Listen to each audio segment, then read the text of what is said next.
they're really going at it. This is too much. Who's in there? They're really getting wild. What a commotion. The whole capital can hear it.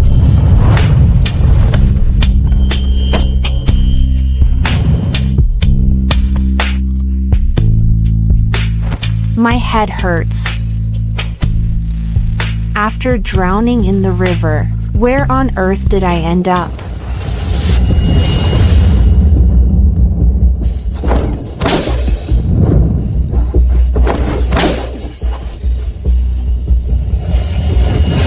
Who would have thought? Miss Thorne had a taste for public indecency. Tomorrow, I'm supposed to get engaged to Cora. And you actually stripped me naked. Cora. I've transmigrated into the novel I was reading. He's the original owner's future brother-in-law. Kalen.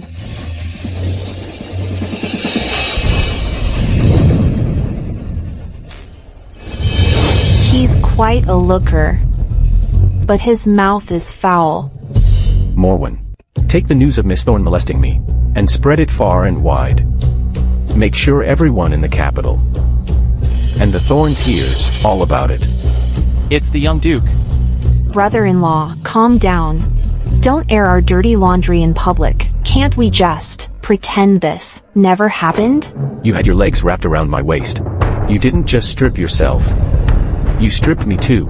You've ruined me like this. And you think we can just forget it? No way.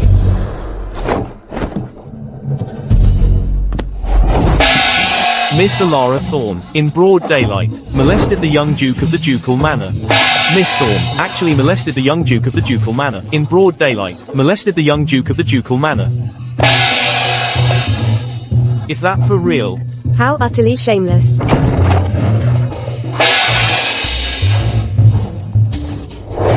Kalen, you're something else. A man getting harassed. Is that something to be proud of? Not proud. But being harassed means I'm quite the looker. Anyway, the real embarrassment is for you and House Thorne. I never wanted this marriage with House Thorne, and you just handed me the perfect excuse. Just let me drown and be done with it.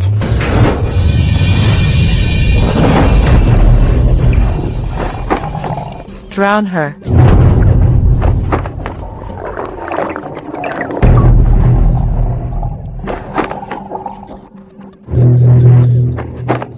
Miss. If the drug hadn't still been in my system, and you hadn't tied me up, I wouldn't have lost the upper hand. I could have taken all of you down. Drown me? I'll shove you all into a cesspit. Let me go. Mother, make them stop. Even if Alara stole my marriage, sisters shouldn't hold grudges, no matter what others say. I could never blame Alara. Don't plead for her. She's not worth it. Since the day she was born. Our birth charts have been incompatible. I should have known. I should have just tossed her into a chamber pot and drowned her. Mother, just now. The Ducal Manor sent someone to propose. To Alara. What? How's that possible? It's true. Both House Croft and the Ducal Manor have sent betrothal cards for Alara and Kalen, and for Cora and Silas. Miss.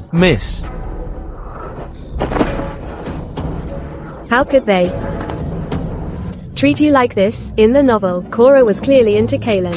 So why would she drug the original owner and send her to harass Kalen? Could she have been reborn? Or is she a transmigrator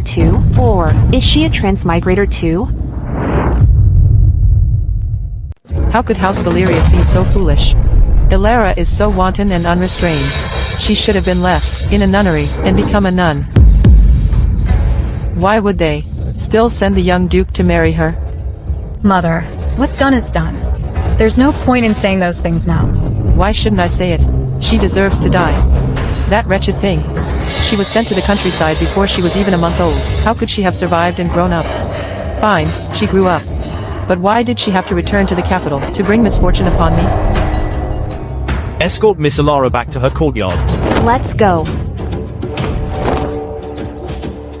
Mother, Alara is engaged to House Valerius, and Silas and I are doing just fine. Cora, But Silas is disabled. Elara could marry him, but you absolutely cannot. Even if I had to place Elara's corpse at the Croft's doorstep to beg forgiveness, I would never allow you to suffer the slightest grievance. You marrying Silas. That would tear my heart out. Mother. I don't feel wronged at all. Besides, Silas is actually quite good. Elara, ever since you married me, my leg ailment has been cured. Now that I've earned merit, the Emperor has granted you a noble title.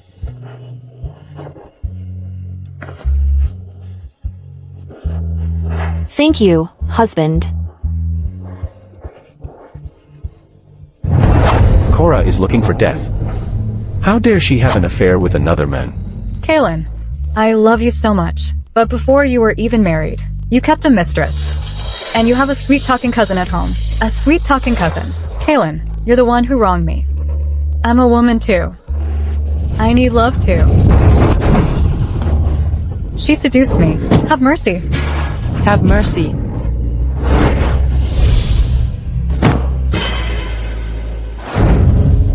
A perfect man like Xiachi, a perfect man, should be mine.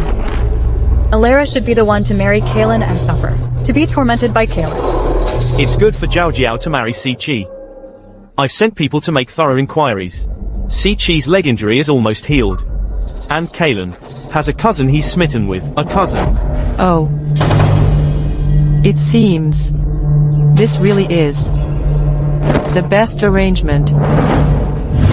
Miss, are you really going to marry the young Duke? What's wrong with the young Duke? He seems fine to me. How is he fine? He has a darling little cousin. All men in this world are scum. Marrying any of them is the same.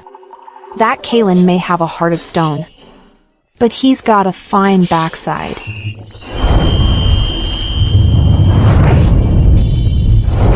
Getting married means a dowry. That'll be my escape fund. Look on the bright side. Marrying him means both wealth and eye candy. Grandmother. Grandmother, how could you go to House Thorn? To propose on my behalf? To marry that hussy, Elara, that hussy. She assaulted me first. And I'm supposed to take responsibility. Is that right? What else? Who do you want to marry? The sow in the backyard, or the dog in the front yard?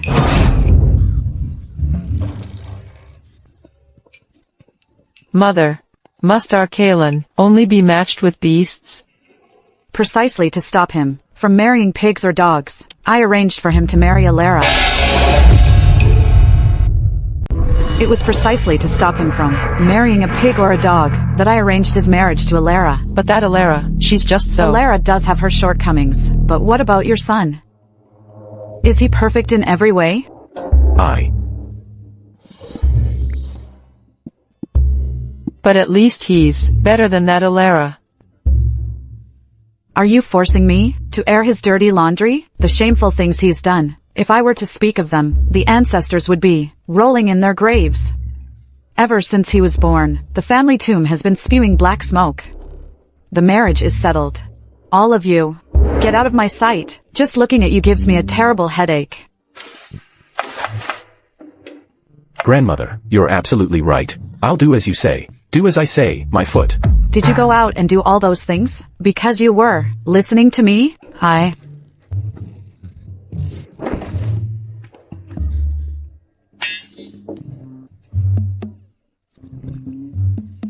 With her constant moping and whining.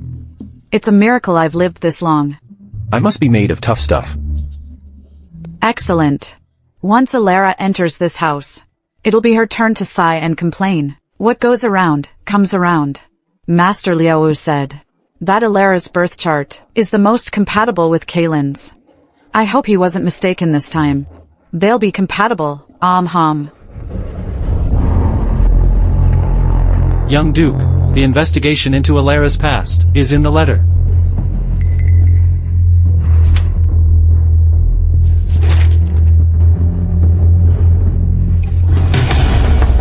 To think she could be bullied to such an extent. Is she truly that foolish? Or is she playing the fool? You look so beautiful, sister.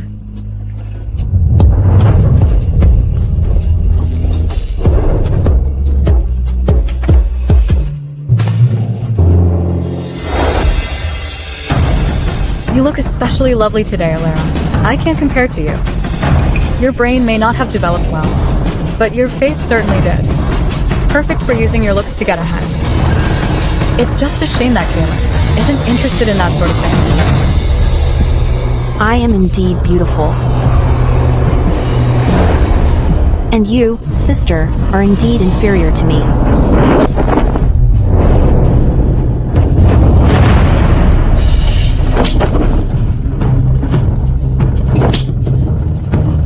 You. I'm about to get into the bridal sedan. If my face were to be swollen, I wonder if the ducal manor would let the matter rest so easily. Do you really think the ducal manor cares about you? Not about me, but about the ducal manor's reputation. I'm the new bride. If you slap my face, you're slapping the ducal manor's face. Miss Alara, the Ducal Manor's bridal sedan has arrived.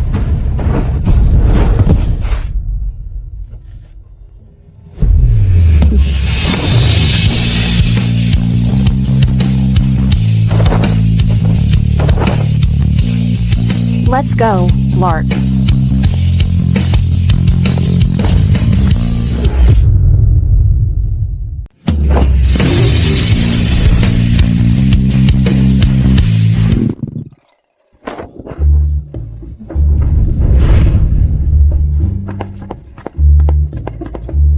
Miss, would you like a little something to eat, to tide you over? Yes.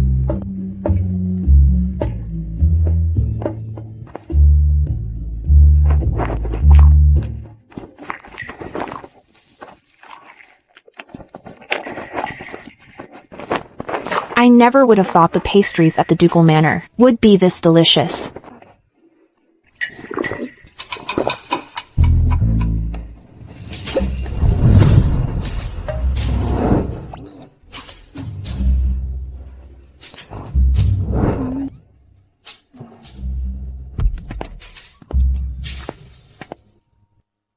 Miss, the young Duke has returned to his chambers. Young Duke. There's still a wedding toast we haven't shared. All right, I know. You may leave.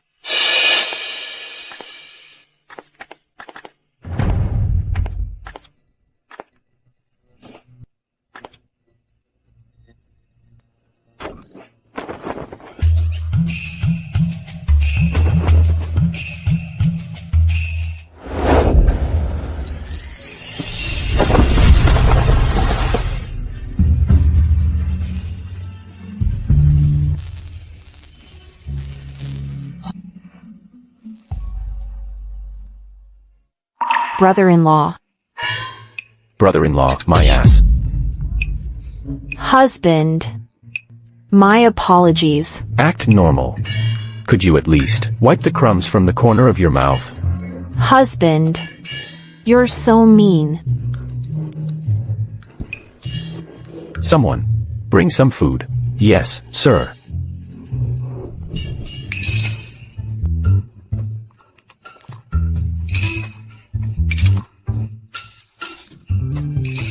Delicious.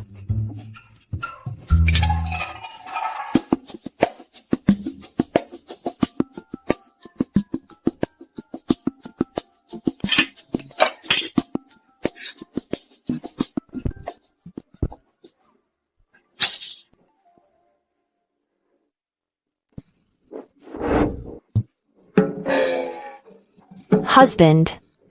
I'm full. Really? What a relief. I was starting to think I'd married a gluttonous beast. So, there are a few things I need to tell you. Husband, go ahead. From now on, while you're in the manor, if anything comes up, you handle it yourself. Don't count on me. Don't count on him. Good thing I'm not some delicate flower. Also, I don't want anyone entering my study. Don't bother with his people, good. I don't want to raise such a big boy anyway. I don't like people touching my things. So, just mind your own business. Don't touch any of my We won't interfere with each other. That works for me. That way, any money I make later won't have to be shared with him. Do you have anything to say? Do I get a monthly allowance? Yes. Every month. $50. $50. That's like a monthly salary of $40,000, with room and board included, and servants to attend to me. Great, great, great. This will make it easier for me to earn money. The boss is generous. I shouldn't be too casual about this, right? Husband. Husband. Let me serve you in bed. I'm here to serve you tonight. That won't be necessary. Not necessary? That's even better. Good pay, easy work. You don't have to serve me, and that makes you so happy. This woman.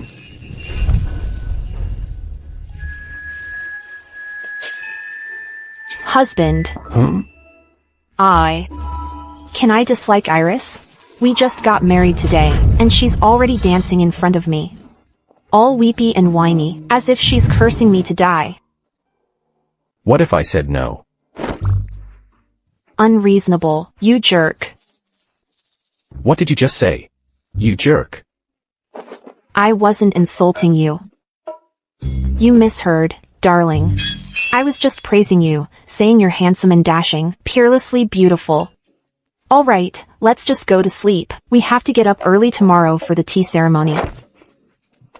You're full of it. I heard exactly what you said.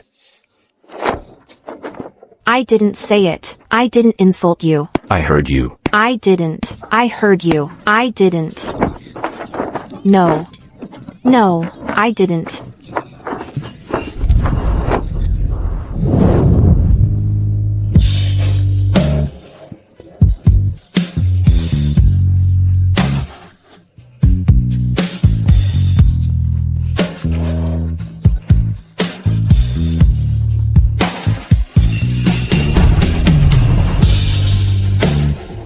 Are you part cat? Forgive me, husband. I just couldn't help myself in the moment. Are you part dog?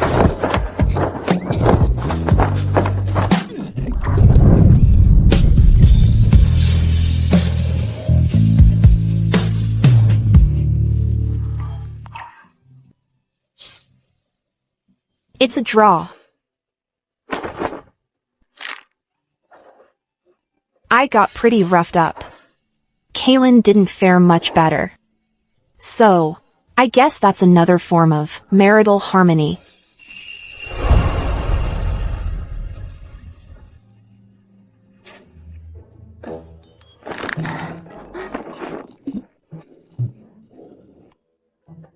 This is hardly a wedding night. It was practically a brawl.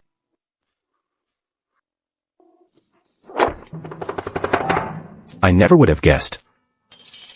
You were so skilled. You really opened my eyes. What did I do last night? Seems you don't remember. Then let me show you this. Maybe it'll help. Jog your memory.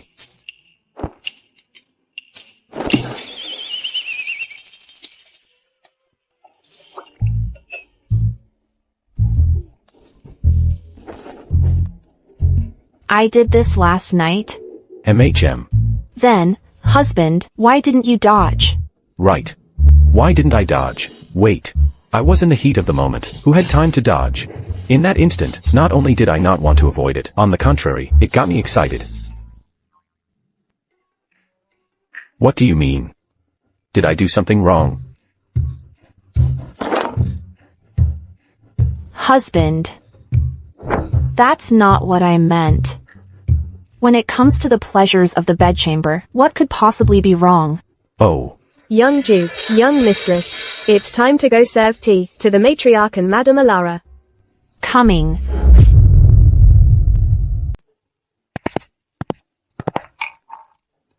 Last night's wedding night. Was it that intense? Kaylin looks even worse. We should have someone prepare a revitalizing tonic for him.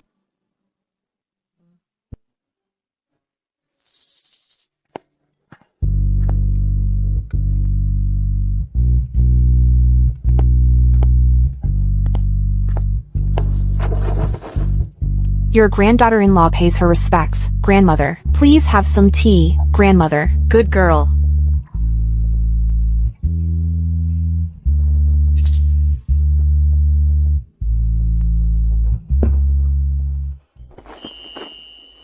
Here.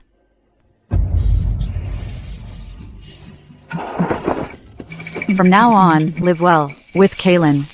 If anything comes up, you can always talk to your grandmother. Yes, your granddaughter-in-law will remember your teachings. Thank you for your kindness, grandmother. Your father and Aiden are away on official business. They won't be back for a few days. You should serve tea to your mother first. Yes.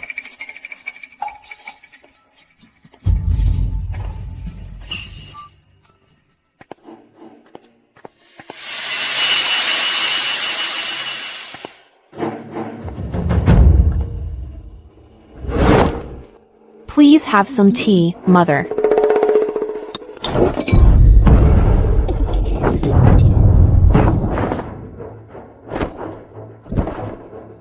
Thank you, mother. You seem to know nothing, and are unfit for high society. Why don't you go back to House Thorn, and learn how to support your husband and raise children properly, before returning? Mother, Your mother is bullying me. Are you blind?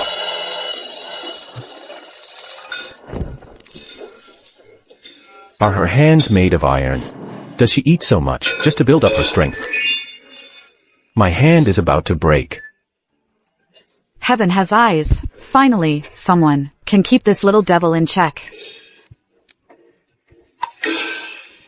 Everyone, leave us.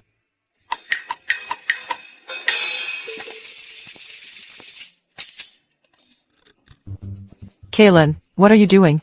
Ilara has done such a thing, and you're still protecting her? There's something I think I need to tell you. Mother, and you should know this too. Oh no. This feels very, very bad. What is it? Tell us. A few days ago, I wasn't feeling well, so I went to see a physician. He told me I have syphilis. Where's my knife? I'm going to kill this damn bastard. What did you say? Say that again. I said, I have syphilis.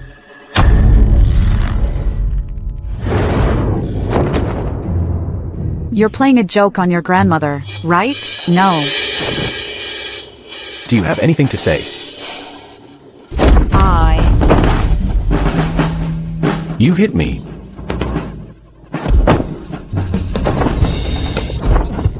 I'll kill you.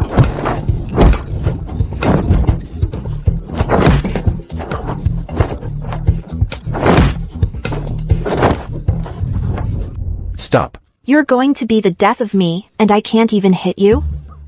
You son of a bitch. You have syphilis, so why did you work so hard to exhaust me last night? Why are you so heavy? I couldn't even push you off.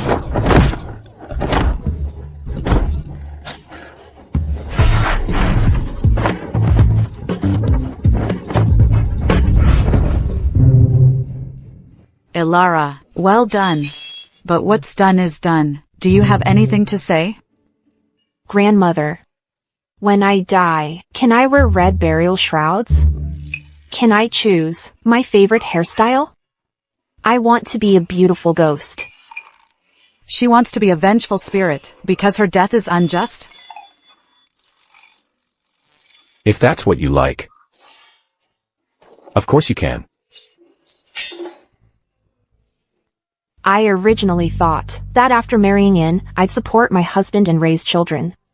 I'd respect my elders. Who would have thought that after marrying in, I only have one task? To pick out my own burial shrouds. Life is truly unpredictable. Ilara. Husband. I thought we would treat each other with respect. But I never imagined we'd be bound together in life and death. So quickly, inseparable. Yes. We'll soon be bound in life and death. Do you like it, my lady? I do. I'm crying tears of joy. Grandmother. I feel a bit dizzy. May I go back and lie down? Of course.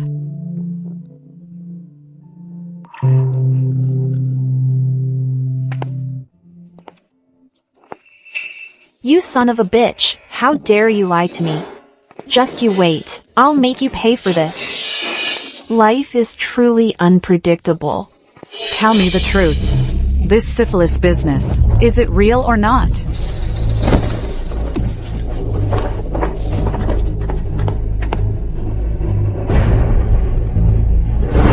Let me tell you.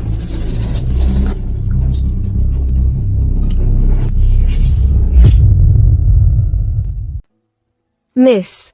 You'll definitely get better. Don't you dare say anything unlucky. I'm not saying anything unlucky. Remember, after I die, my burial shrouds must be embroidered beautifully. They need to have dumplings and pastries, and longevity noodles. Scratch the longevity noodles. Dying at this age. Embroidering longevity noodles would be ridiculous. Embroidering dumplings and pastries is also pretty ridiculous. And gold ingots, the bedding in the coffin, must be made nice and soft. Also, have someone make me a few handsome terracotta figures of various types. Or portraits of handsome men will do. Oh. Since I couldn't, in this life, keep 10 or 8 boy toys. After death, asking for 10 or 8 portraits of handsome men isn't too much to ask, is it? Not at all. I'll have someone paint 20 for you. Alright, that's all for now. If I think of anything else, I'll have you write it down for me. Stop writing. Go to the kitchen, tell them to prepare some food for me. At this hour? Preparing food? Hom. Make it a lot. My time is almost up. Consider it my last meal.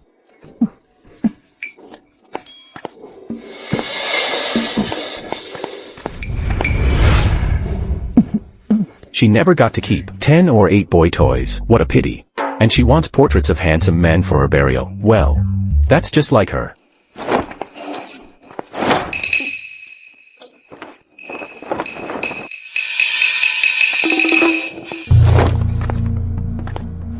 Husband.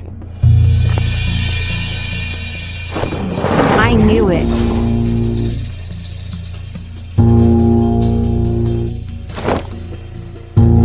You don't resent me. I do. Ever since I found out, I've been cursing you nonstop. Cursing me for what? For being dishonest. Heartless. For catching a disease for no reason, and you haven't even mastered your performance.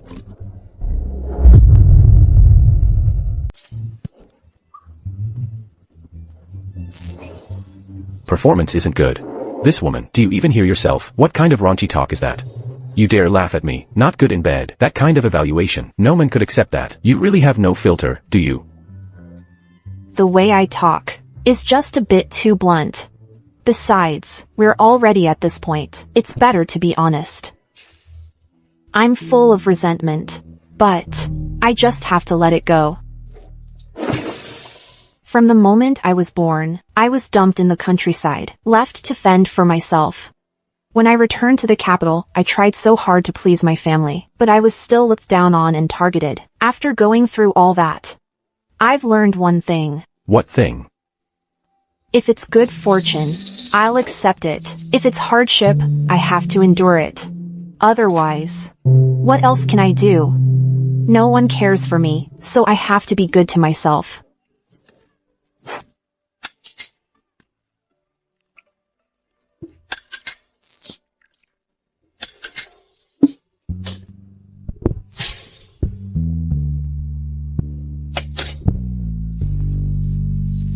Husband. I'm going out for some air.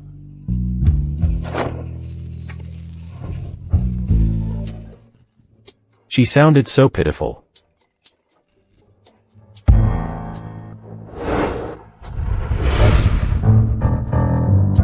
Turning food into strength. Even a pig doesn't eat that much.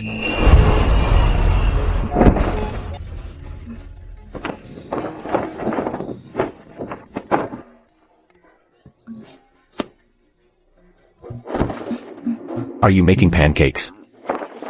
I can't sleep. Why can't you sleep? You're too full. Last night, we consummated the marriage. Today, we're bedridden together.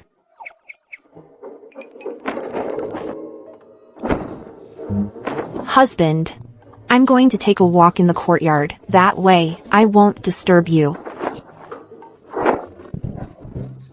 Are you blind? I have eyes.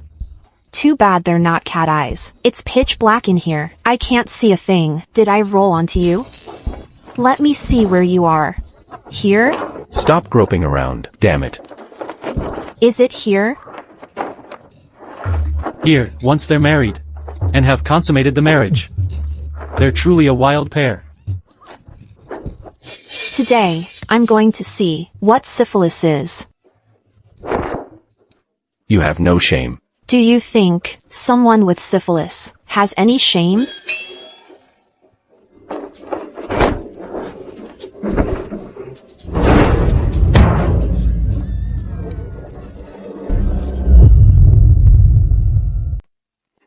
The matriarch. How is she? The young mistress and her maid are taking a walk in the courtyard. She must feel so wronged. If this had happened to me, I'd be looking for a rope to hang myself. That child. She's a strong one. Our house Valerius has wronged her. Tomorrow, go to the treasury. Take the headdress I wore at my wedding, and send it to her. The matriarch. Isn't that too precious? Send it. It needs to be precious. Perhaps only something truly valuable can soothe her heart. And what about Lady Lou? Matriarch. It seems she's still crying. She cried herself faint this morning, rested a bit, then continued crying in the afternoon, cried herself tired, rested again, and started up again in the evening. How does she have so many tears? The food others eat turns into flesh and cunning. But Lady Lou, hers turns into nothing but piss in her eyes. Not only are her tears endless, she even has several different styles of wailing.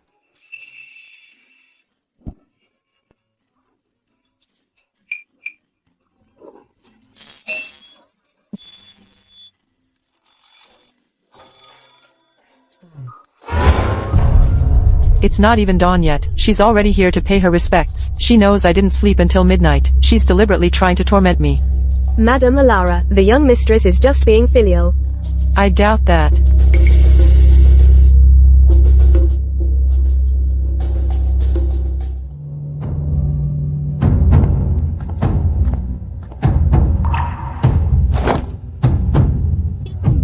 With Kaelin being unwell, you still thought to come pay your respects. How very thoughtful of you. That sounds like displeasure. Is she blaming me for not being wholly devoted to Kaelin? Mother. While I must care for my husband, I cannot forget to honor you as well. Stay right there. From now on, you just stay in the Azure Court and take good care of Kaelin. There's no need to come pay respects to me. Yes. Got her. Mother. I plan to chant sutras for my husband's well-being. Will you join me? Does the young mistress really not know, or is she doing this on purpose? Madam fears nothing more than chanting or listening to sutras. It's more effective than a master chanting the magic spell. For a powerful disciple, it gives her an instant headache. Listen to sutras by day, cry by night. What did you say? Chanting sutras for his well-being? Yes. Medicine and rest. Chanting sutras for blessings. I intend to do everything I can for my husband. I hope the medicine takes effect. A divine miracle occurs, and my husband recovers soon. I've also heard that a mother's love for her child is most likely to move the heavens. Mother, you must join me in chanting sutras for him. Just worry about yourself. Stop bothering me. Go on, get out. Go take care of Kaylin. Yes.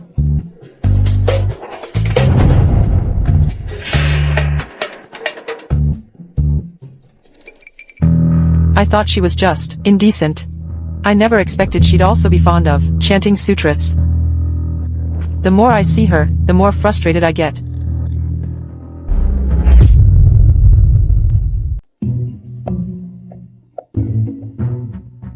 Jade, bring me the new dress I had made the other day. Today.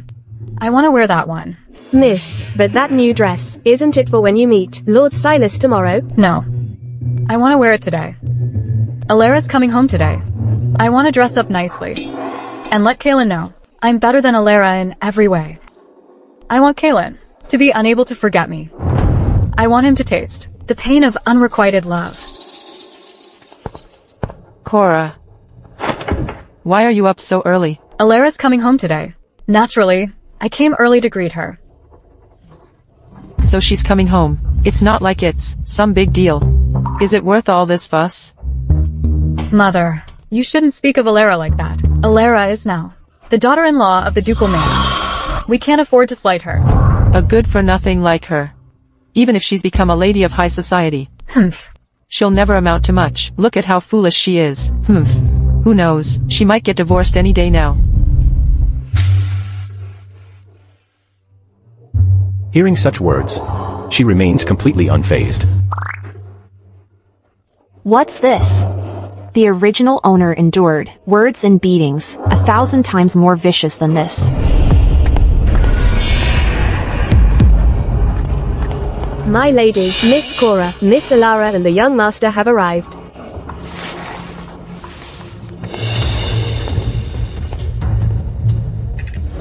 Father-in-law, mother-in-law.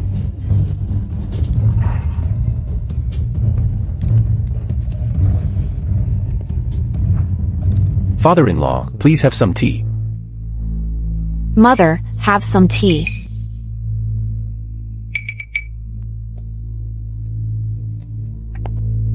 Please, sit.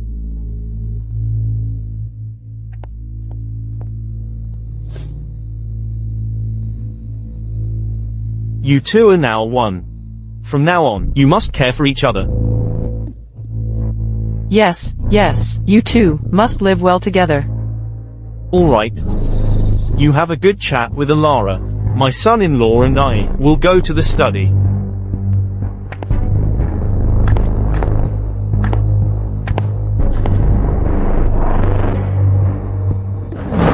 At the ducal manor, you must conduct yourself properly. Don't do anything that would bring shame to House Thorn. Otherwise, no one will protect you. You should understand that. Yes. You really are shameless. Anyone else, hearing such ugly words, would have hanged themselves by now, but she acts like nothing's wrong. Alara, have you and the young duke consummated your marriage? Cora, don't say such things. Mother, I'm just concerned about Alara. Alara, did you or did you not consummate the marriage with the young duke? Just tell us, so Mother can stop worrying. Of course we did. Well, did you? A look will tell. How is this possible? Where is your chastity mark? What a ridiculous question, sister. I am a married woman now. Where do you think the mark went? Naturally, it disappeared after the wedding night. Impossible. Kaylin would never touch you. He didn't have the time to touch you. You must have been defiled by some other man, and now you're trying to pin it on Kaylin. Cora, some things shouldn't be said. You mustn't speak carelessly, or people will think House Thorn. Mother, Kaylin couldn't have touched her. She's already damaged goo. You. This. You actually hit me? You're doing this for Alara, for a lowly jinx to her mother. You actually hit me. Cora. Mother didn't mean to. Listen to me. This is all your fault. My lady, you mustn't. The young mistress is now the young mistress of the ducal manor. Striking her would be. No parent is ever in the wrong. Even if she became a titled lady, I can still strike her. What is the meaning of this? Oh, Father-in-law. I have other matters to attend to. I won't trouble you further. I'll take my leave. This is a misunderstanding.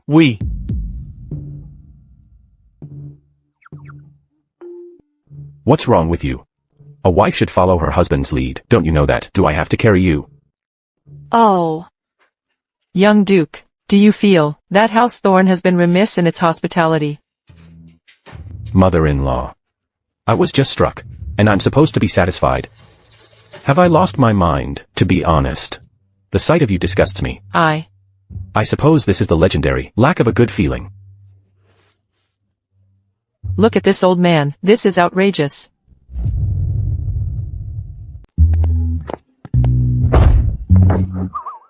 Pathetic. Where am I pathetic? In front of me, you're like a little wildcat.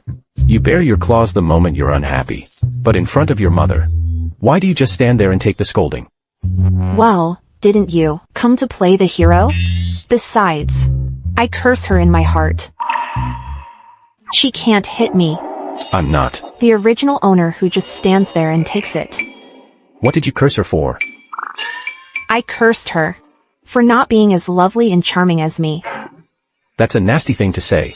I know, husband, you're just mocking me. You can say I'm not eloquent, but you can't say I'm pathetic. I even married you. How can I be pathetic? Marrying me and catching syphilis. You're really something. Exactly. My life is destined to be extraordinary. I, Ilara, am going to leave a bold mark in the Thorn family registry. My mother has never even seen syphilis. How can she compare to me? Husband, what are you laughing at? Laughing at myself. How did I end up marrying a thing like you? It's a bit infuriating, but not enough to be disgusted. Compared to you, husband, the man my mother married isn't as good as the man I married either. I'm not buying it. Stop the flattery. Was I that obvious? You, leave first. I have something to say to Ilara. Mother, say what you have to say. I'm tired. I'm going to rest. You. Mother. Haven't you always wanted me to marry cousin? These past few days, I've thought it over. You have my best interests at heart, I agree. Agree? Agree to what? To follow your wish, and take cousin as my co-wife. I checked the calendar. 3 days from now is an auspicious day. Let's set it for then. What do you think? Scoundrel, in your current condition, how can you marry Iris? Who are you trying to kill? How did I give birth to such a beast worse than an animal? Iris has been so good to you. This is repaying kindness with cruelty.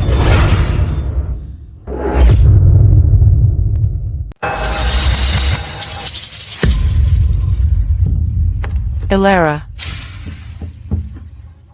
He wants to take Iris Liu as his co-wife. Regarding this, what do you think? After contracting syphilis, he wants to take Iris as his co-wife. Kalen is clearly trying to spite Lady Liu.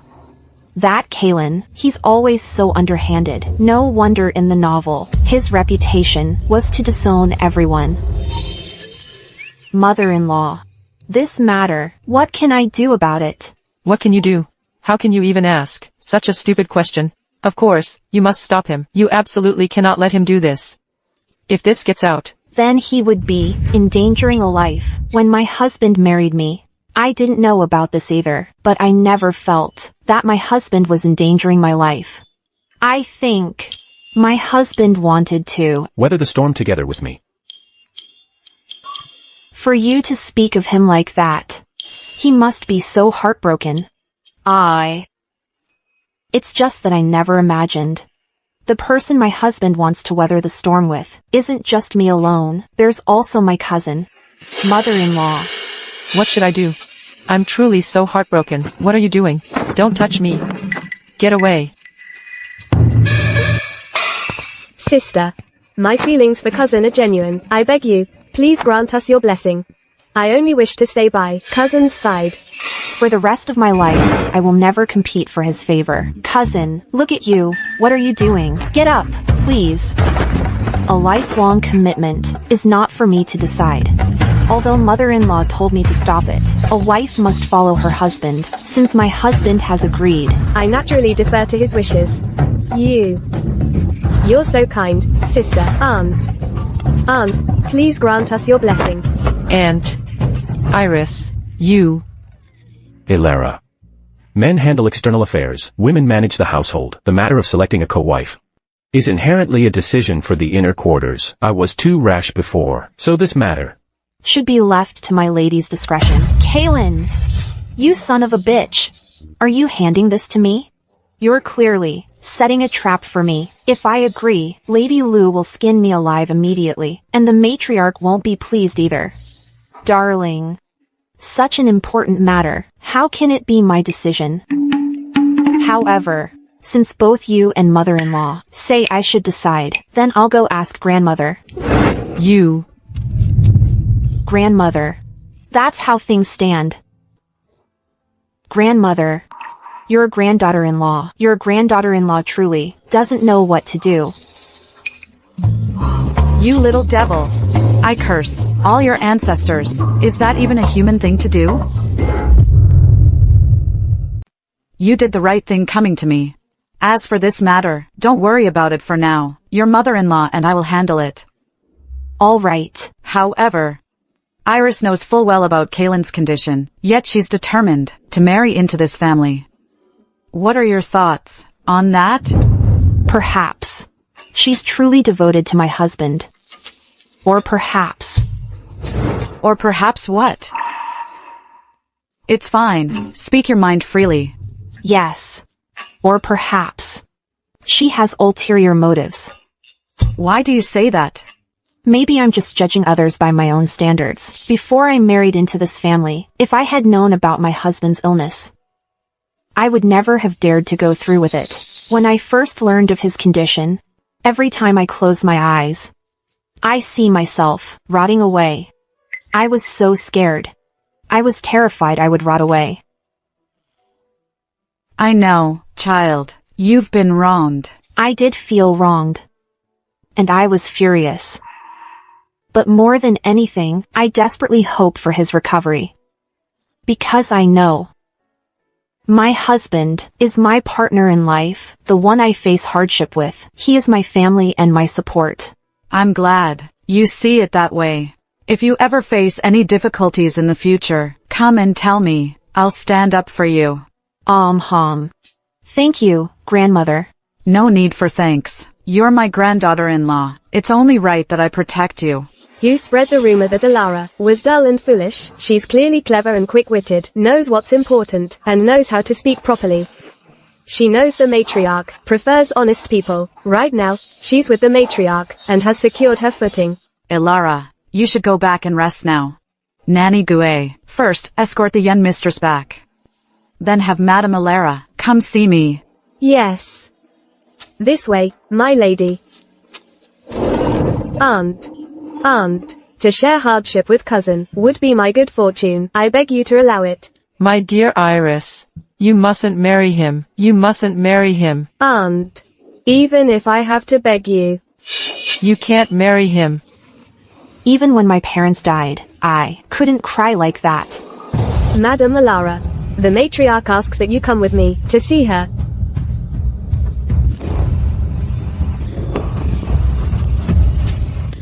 Elara. You take good care of Iris. If anything happens to her, I'll hold you accountable. She's already talking about holding me accountable. When it comes to favoring concubines over wives, this mother-in-law, Lady Lu, has Kaylin beat. Don't worry, Elara. I would never compete with you for his favor. I don't care about status. I just want you and cousin to be happy. That's all I want. Are you putting on a ghost story for me? I'm not a ghost yet, and I'm already hearing lies. We really are. Not from the same family, yet we ended up under the same roof. I also hope you and my darling get along well. Him. Mother, given Kaelin's current condition, how could he marry Iris? That's practically a death sentence for her. Good. Very good. As a mother, to speak of your own son that way, what a loving mother you are. Since you're so concerned for Iris Lou, afraid she'll suffer, then we'll drop the matter. But you must remember this. From now on, keep Iris away from Kaelin. Otherwise, don't blame me for being blunt and taking drastic measures. Mother, Iris is a good girl, loyal and devoted. I just think we shouldn't do such a wicked thing. She's innocent.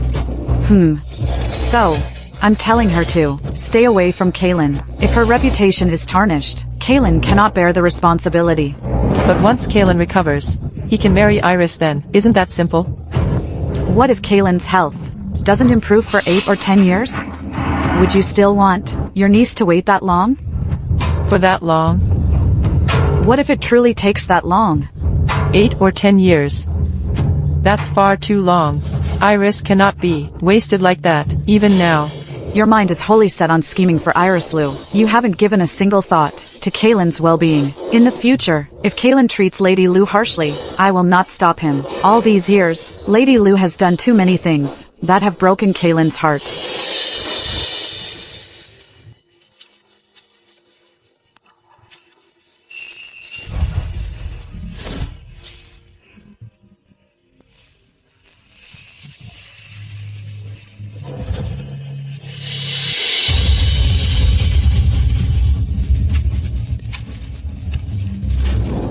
Darling, let me help you with that. I'd appreciate that, my lady.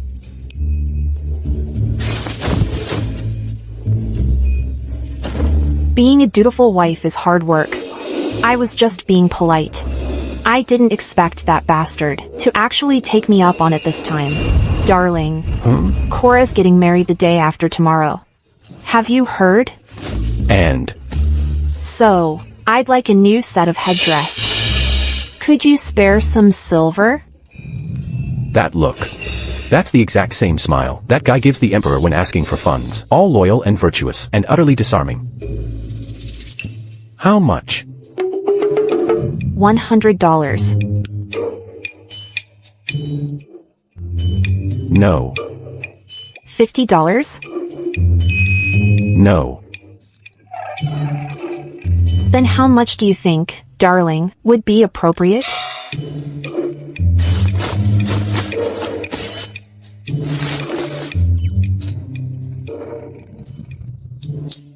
This is all you get. Thank you, darling. Every little bit helps.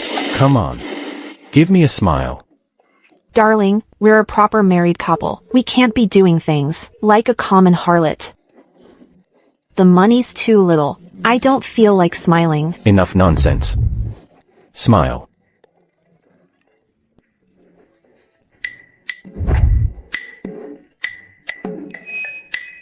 That expression looks even more like a corrupt official who didn't get his money.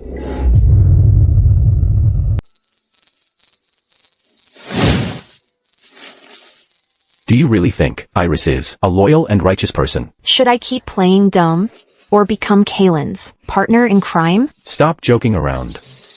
Be serious. That headdress worth $100 tomorrow might still end up on your head. Darling, what's money between husband and wife? That's so impersonal. But I think Iris is up to no good. How so? Look, seeking fortune and avoiding disaster is human nature. Who in their right mind would walk into the line of fire? When something's off, there's always a reason. I think you need to be careful with that, Iris. Why didn't you say so before? I wanted to. I was afraid you'd think I was just being jealous. Then why are you telling me now? Because compared to the bad name of being jealous, I care more about your safety, darling. Isn't it because of that $100 headdress? Darling, how can you say that? Can't I want both? If I had that $100 headdress. In the future, if people say our marriage is unhappy, I'd have physical proof to show them, to show everyone how well we're doing. I had no idea my wife was such a smooth talker. So I do have my good points. Marrying me wasn't a bad deal for you, darling.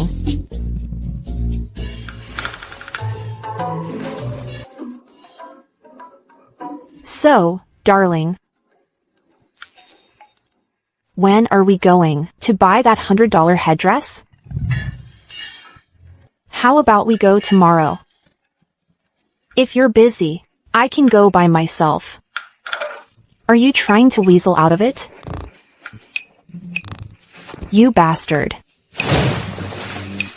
Can you shut your mouth? I was just getting used to darling, and now you hit me with, you bastard. Why aren't you saying anything? Didn't you tell me not to talk? You bastard. Darling. Are you feeling unwell somewhere, darling? Shut your mouth.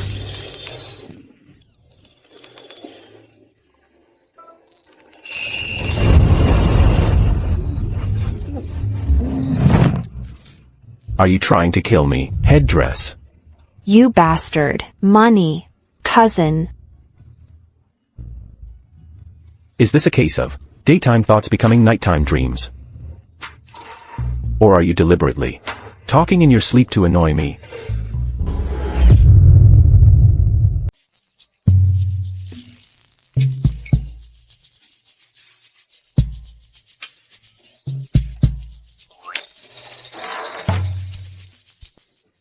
Young master, what's wrong? Did you not rest well? I didn't rest well. Last night, because of Alara's sleep-talking, I started dreaming in the latter half of the night. in the dream, it was either headdresses or silver. In the end, I even dreamed of Iris. What a nightmare. Husband. Cora's getting married today. I need to go back to House Thorn. Let's go. We'll go together. You're coming back to House Thorn with me? Yeah. To buy a headdress. And then we'll go to House Thorn. Are you okay? What are you trying to say now? Why are you being so nice to me all of a sudden? They say people only change right before they die. Could it be that? What are you doing?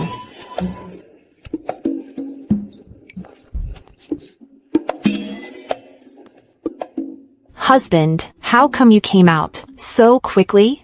The food didn't look appetizing, so I came out first. Why are you out here too? I'm the same as you, husband. The food didn't look very good, so I didn't stay long. My dear Cora is so beautiful. Young Duke, aren't you busy with official duties? How do you have time to come? The ducal manor. Places the highest importance on etiquette. My sister is getting married. Of course we must return to present our gifts. Elara, how have you been lately? I heard the young duke is going to take Iris as his co-wife. The Liu family is already preparing the dowry. It's only been a few days since you married. And he's already taking a co-wife. It just shows How incompetent you are. Sister. Iris is a good match. from now on, I'm sure you'll get along just fine. Cora wishes nothing more than for me to be miserable. If Iris were truly a good person, Cora would never say that. Your sister is talking to you. Are you deaf? Mother. If you dare hit me one more time, there are so many guests outside today. Otherwise, we mother and daughter could have a little fun. The ducal manor's gifts have been delivered. I'll be leaving now.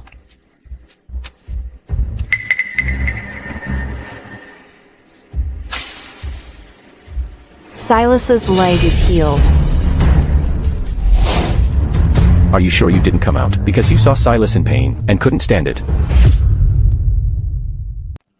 Could it be That syphilis affects the brain? Your body's broken, and now your mind's gone too? Xiachi is just my brother-in-law. Why would I ever be happy or upset because of him? Husband, this cuckold's hat. Other men would run from the thought of wearing it. But you? You're practically begging to put it on. You're desperate to wear it. Are you scolding me? Don't you deserve to be scolded? You're a married man now. Don't you know what you shouldn't say? Fine. Very well. I should send you to a girls' finishing school, so those unmarried young ladies can properly teach you the duties of a wife. A wife must follow her husband. If my husband tells me to go, I'll go. But if they ask me about marital harmony, or what shining qualities my husband possesses, can I tell them the truth? What would you say? When judging a man, you can't just look at the surface. My husband may have a bad reputation, but he has one huge shining quality. For example? For example, at night, you're really good in bed.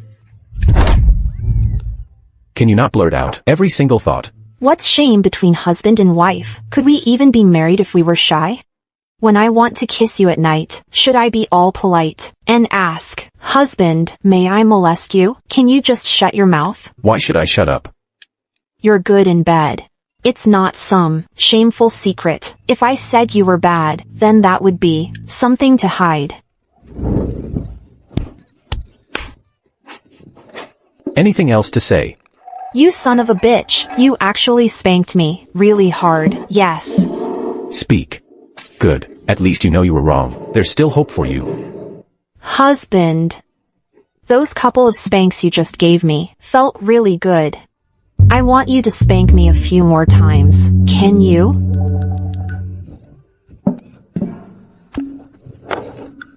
Ilara.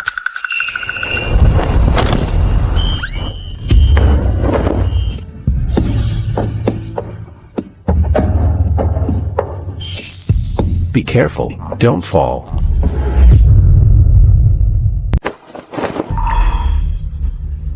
Aiden. Aiden, when did you get back?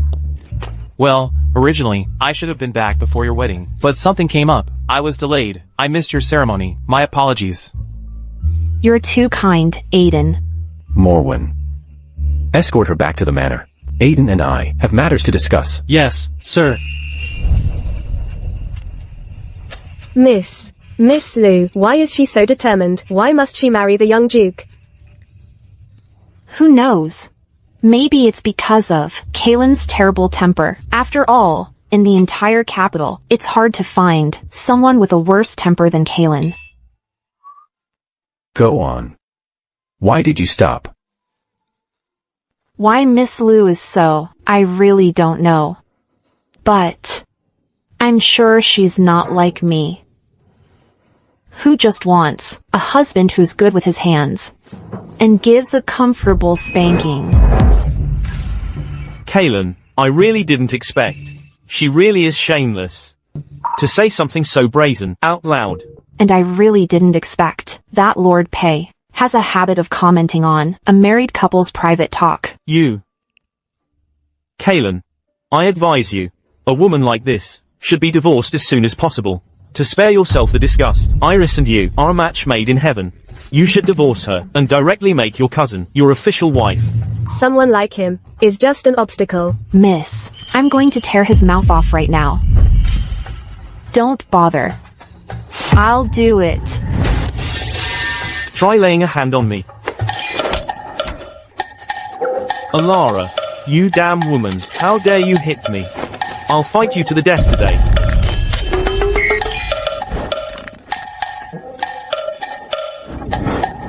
Screw you. I'll fight you to the death. Let go of me. Morwen. Take my lord to Aiden's courtyard. Yes. Alright, alright. Alara, you just wait. I won't let you get away with this. Stop pulling me. Humph. Pretty boy. You've got quite the nerve. Daring to lay a hand on him. You're only surprised that I dared to fight back. Not that I have such skills. Not surprised that I have such skills. I am surprised, actually. Did you have a teacher? I just got beaten up a lot. Got used to it. What do you mean? When I was little, in the countryside, I was often beaten. Several times, I almost died from someone's fists. Whether in the capital or in the countryside. I'm used to this, protecting myself. I used to think that once I had a darling, someone would protect me, but just now, I realized I was overthinking. No matter where I am, the only one who can protect me is always myself. Just as Lord Pei said earlier, if you think I'm in the way, you can divorce me. I won't threaten suicide.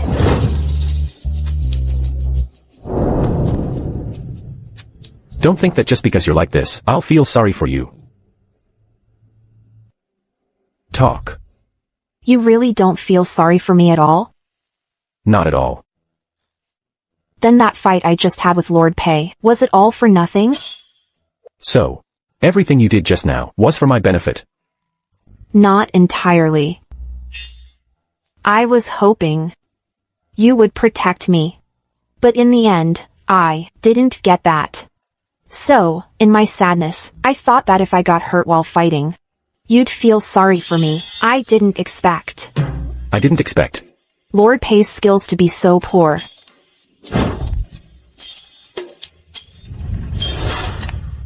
Miss, young Duke, what does he mean by that? Perhaps. Maybe. Is it that he fell for my soft kill strategy? Sir, what's wrong? Mauen. I miscalculated. Elara sure knows a lot of tricks. She's got me all confused. With her, I've never come out on top. I lose both money and face. And this mood, she's got me all. What do you mean? Miss Cora is here. She says she's here to see you. She's only been married for a few days. And she can't wait to come flaunt her happiness at me.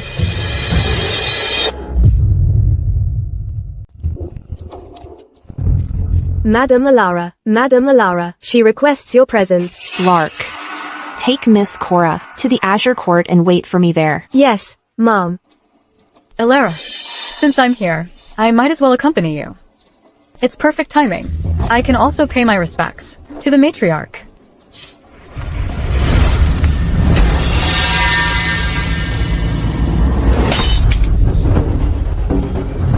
I'm glad I came today. This is quite the spectacle. Shameless wretch. You use dirty tricks to marry into the ducal manor, and you don't even know how to be subservient. That's bad enough, but you dare to act wild. Kneel before me. Miss. Guards, drag this maid out of here. Give her 5 strikes with a rod.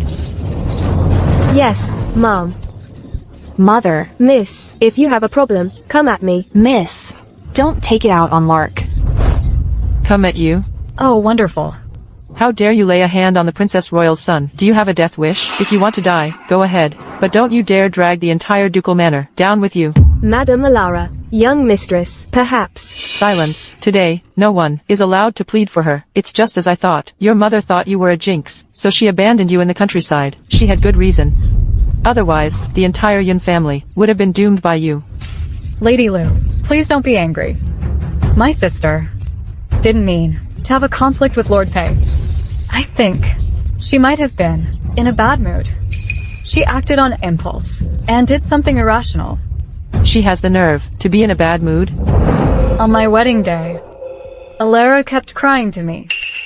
She said, the young duke is taking a co-wife.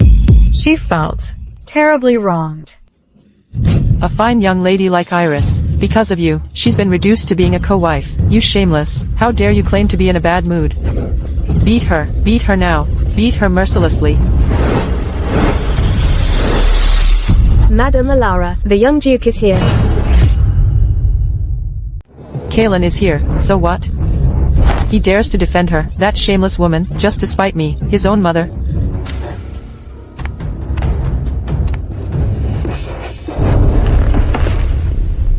Your conduct, mother, truly lives up to being the titled lady, praised by all in the capital. Your behavior is truly gracious and elegant, magnanimous and tolerant. Stop being so sarcastic. Today, I must properly teach her a lesson. Don't even think about stopping me. I have no intention of stopping you. You teaching her how to behave is only right. Then why are you here? I have some good news to share with you, mother. Good news? What good news? Prince E was drinking with father, got quite merry, and bestowed a concubine upon father. In a little while, that concubine will be brought to pay her respects to you. What did you say? Prince E has given father a concubine, and I will soon take a co-wife. This is a double blessing. What double blessing? That's bullshit. You should just wait to drink the concubine's tea. It's perfect. This time, I'll leave it to you to show her how a proper wife teaches a concubine her place. Let her see the authority of the matriarch. Madam Alara. Madam Alara, the master is back. Father. Did he come back alone? There's a woman who came back with the master. What? Mother, I think you should freshen up now. Otherwise, when she arrives, you'll be outshone. Get out. All of you, get out. Let's go.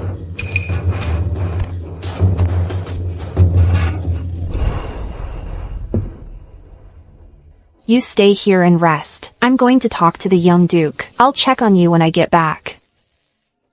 Miss, please, don't get into a fight with the young duke over a servant like me. Don't worry, I know what I'm doing.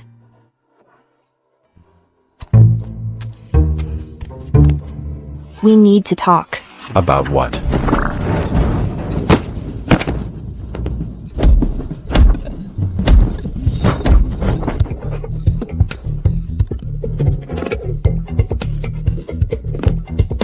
Ilara, what are you doing? Get down. Isn't it obvious what I'm doing? I'm here to fight.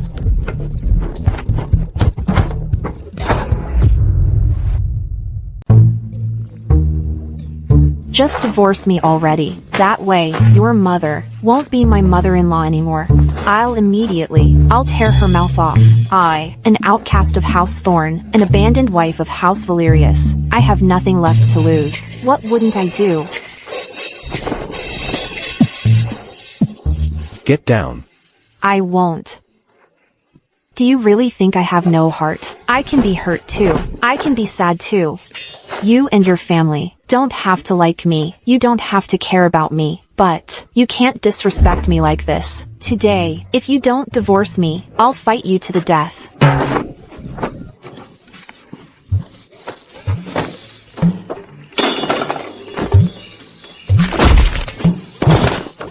Master Aiden, what do we do now? What do we do? I certainly can't just stand here and watch. What if something happens? Alright. Step aside.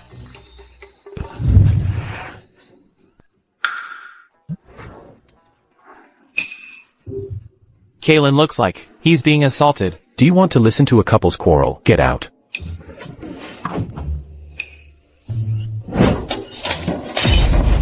What does Master Aiden mean by that? Closing the door, so they can keep fighting? He must be afraid others will see. It would damage the young duke's reputation. After all, the young duke looks a bit pathetic.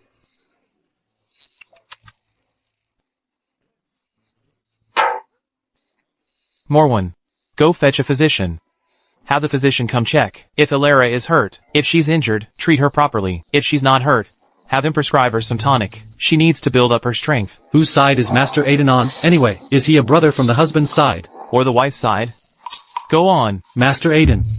The young duke is injured too. There aren't many people who can injure Kalen. It seems Ilara must have put in a lot of effort. She went to such great lengths. Shouldn't she build up her strength? It's confirmed. He's a brother from the wife's side, no doubt about it. Master Aiden. Where are you going? I'm going to spread the good news. After grandfather passed away, someone who dares to put Kalen in his place, someone who can put Kalen in his place, has finally appeared again. What a joyous occasion.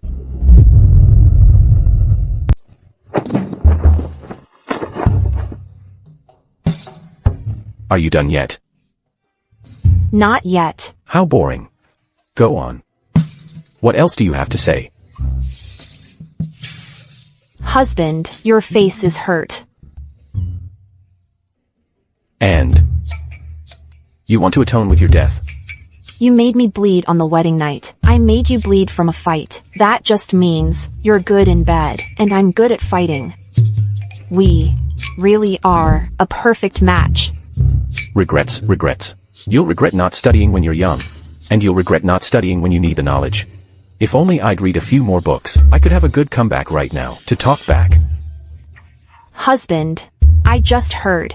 You call me an asshole. It's true what they say. Birds of a feather flock together. We really are. Every pot has its lid. You told me to divorce you. So, what's the point of saying all this now? What good does it do? I told you to divorce me. And you just do it. My husband is so obedient. If you want a divorce, fine. I'll be waiting. That little. She's completely ruined my mood.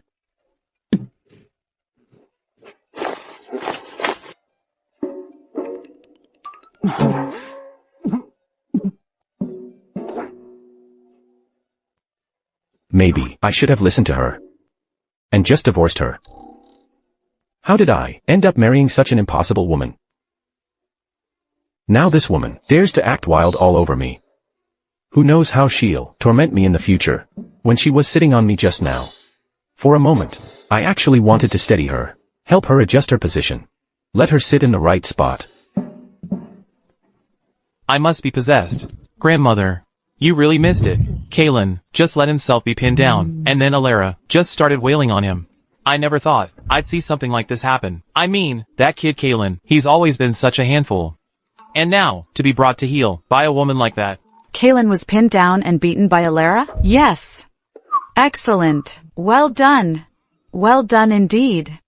I've wanted to give him a good beating for ages, but I could never catch him. Grandmother, you really have a discerning eye to find Kalen such a wonderful wife.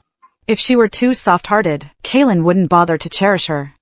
If she were too headstrong, he wouldn't be willing to accommodate her. But someone like Alara, who's feisty and adaptable, is impossible for Kalen to ignore. Yet he can't bring himself to truly harm her. I'd wager. Right now, in Kalen's heart, 9 times out of 10, he's flustered. He probably doesn't know what to do with Alara. Did he fight back against Alara? Grandmother, there's no need to worry. Kalen may be an asshole, but he would absolutely never lay a hand on a woman. At most, he just fought back a little. By the way, that concubine your father brought back, does she have anything to do with Kalen? All I know is, Kalen went to see Princey today. Alara is Kalen's wife. To put it bluntly, even when you beat a dog, you have to consider its owner. So it's only natural for Kalen to be angry. That mother treated Alara that way. If it were me, I would have done much more. Your mother has no sense. If she makes Kalen unhappy, Kalen will only make her even more miserable.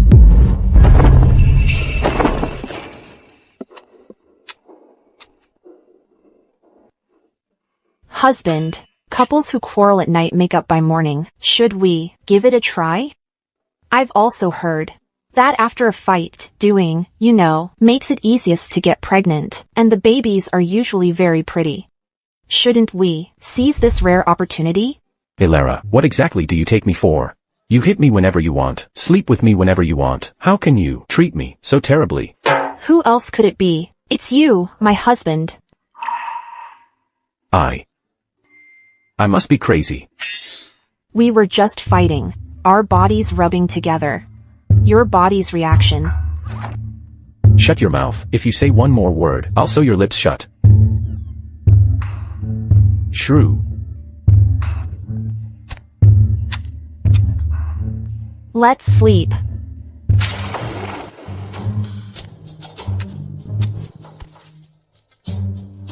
Young master.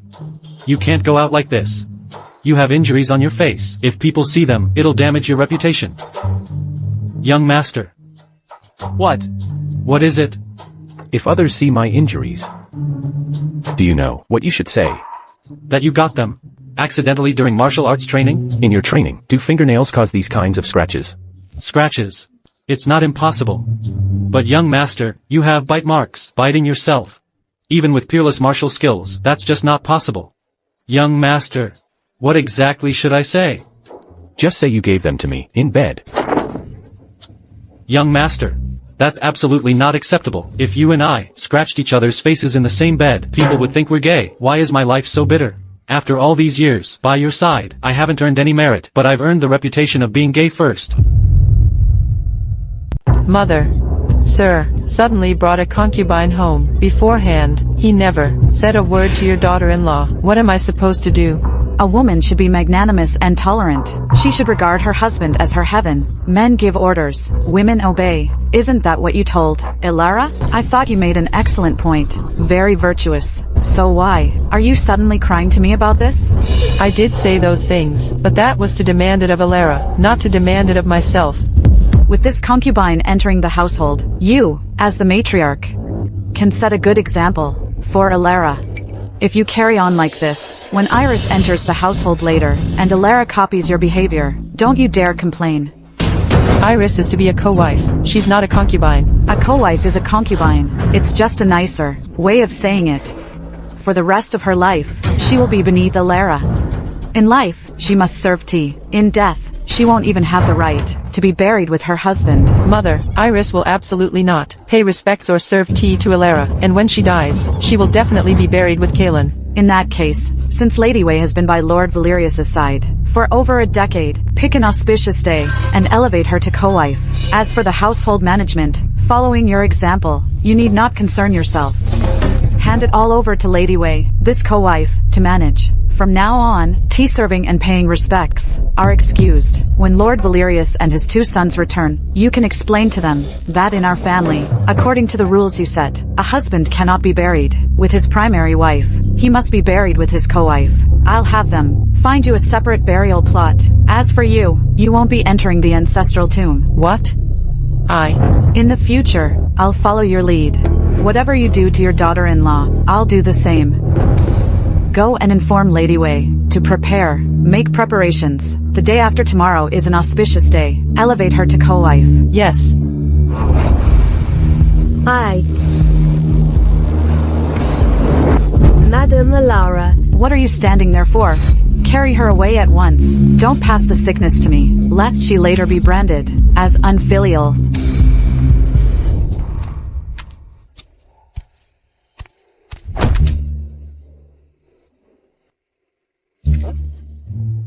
What's going on? Why aren't you going in? Morwen. Knock on the door. Tell my sister-in-law that Kaelin is back. Have her come out to greet him.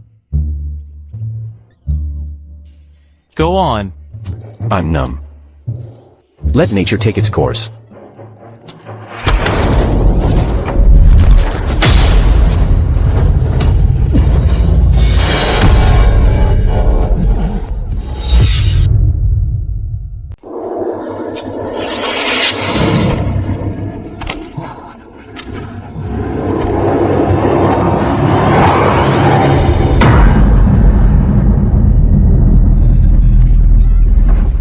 Kaelin, you're hurting me. Let go.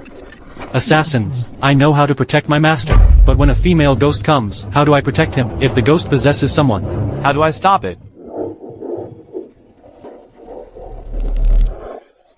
Darling, what took you so long? I've been waiting forever.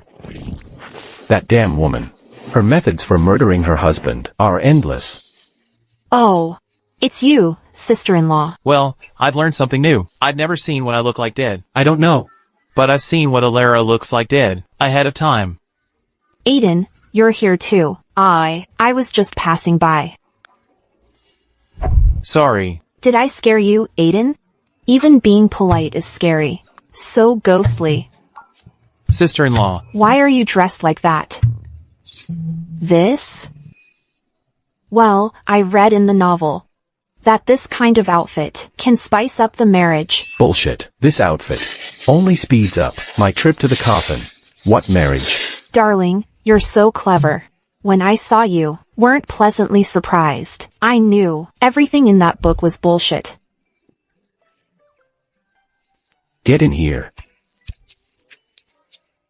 Aiden. No need for formalities. I feel like she's gonna take me with her. My hair's standing on end. Darling? More one. Have someone brew me a bowl of sedative. I think I'm in shock. Alright, I'll brew 2 bowls. I need one too.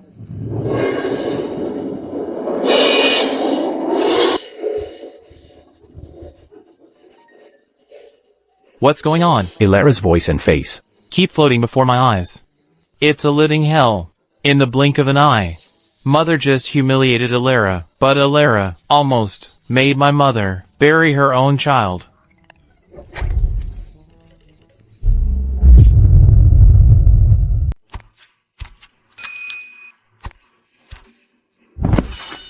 Husband, we have our internal conflicts, but when an external enemy attacks, we should put aside our differences and face the threat together, don't you think?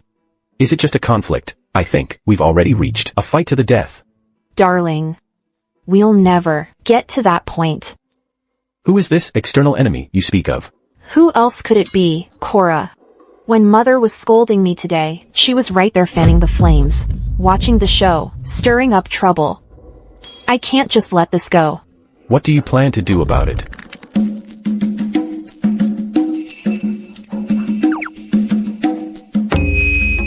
You really are something else. How did I end up marrying a thing like you? What do you know? Behind closed doors, I'm adaptable. Out in the world, I'm capable in both mind and body. You have no shame. I'm just birds of a feather, flock together. I thought I'd married a good-for-nothing. Who would have thought she'd be such a treacherous schemer? They say women fear marrying the wrong man. Well, men fear marrying the wrong woman too, day after day. Ilara, you're full of tricks. My frustrations are blooming like 100 flowers. Young Duke, Lady Wei has been elevated to co-wife. Madame Ilara was so angry she fell ill. Fortunately, it's nothing serious. Since mother values my co-wife so highly, I should be even more respectful towards father's co-wife. Treat her with courtesy. Otherwise, wouldn't it seem I'm not following mother's example? Malin, prepare a congratulatory gift and send it to Lady Wei, right? Where is she? Lady Thorn is also ill. The young mistress took Lark and returned to the Thorn Manor. Young Duke, should we go to the Thorn Manor again? Absolutely not. Who can get the better of her? Young Lord, Madame Ilara was so angry about Lady Wei's promotion to co-wife that she fell ill. The young master told me to send a congratulatory gift to Lady Wei. When Madame Ilara heard about it, she cried in anger again and smashed quite a few things. Young Lord, perhaps you should go see her? I'm not going. If I go, Mother will feel even worse. I'm not going. I don't want to damage our mother-son bond. I'm not going. Mother's discomfort is her own doing. With you and the young master as her sons, Madame Ilara truly has good fortune. Miss, I never would have thought. You know how to pick horses. The horses you bet on, all won. We made a good amount today. I don't know how to pick horses. I just happened to remember the plot from the original novel. Lark. First, take this batch of medicine to Dr. Shui. Give him 10 pills for now, then double the price for the next batch. Tell him to string him along. Don't cure that man's leg too quickly. Miss, what's the meaning of this? They pissed me off. I'm not happy, so they won't be happy either. As for whether his leg fully recovers, that depends on his own luck. Let's go. Husband, I'm not feeling well today. I won't be going to pay my respects to Mother. Then you should rest. I'll go tell Mother, so she doesn't worry. Miss, the young master seems a bit upset. Should we maybe go with the young master to his mother's quarters? It's fine. He won't be upset. I'm the only one in his heart. As for that mother-in-law, I saved her daughter's leg. I used the miracle doctor to cure her son's leg. She should be grateful to me. I am her family's great benefactor.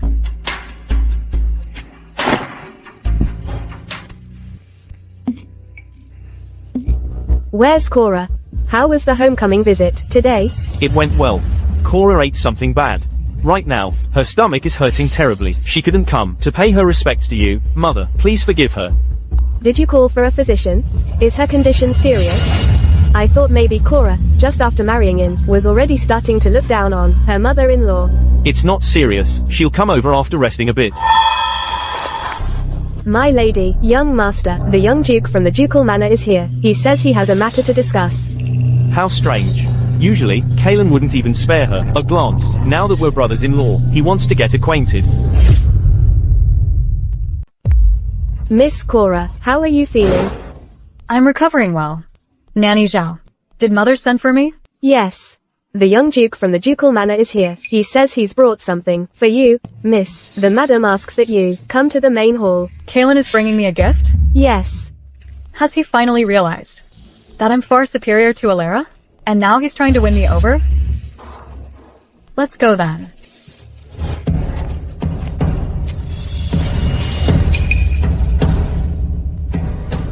These are just some tonics. I thought they'd be perfect for Lady Croft, to help her recover. Thank you, that's very thoughtful of you, young Duke. Think nothing of it, Lord Silas. Lady Croft, you've always taken such an interest in the affairs of my household. It's only polite to return the favor. Showing concern for Lady Croft is the least I can do. This is bad. Return the favor. In Kalen's book, that means an eye for an eye. He's about to pull something. These were prescribed by Dr. Lee. They're very effective for uterine coldness and difficulty conceiving. Quite useful. Lady Croft, remember to take them regularly. That way, you can help the Croft family. Continue the family line sooner. Thank you, young Duke. You've gone to too much trouble. I have other matters to attend to, so I won't intrude any longer. Farewell. Let me see you out, young Duke.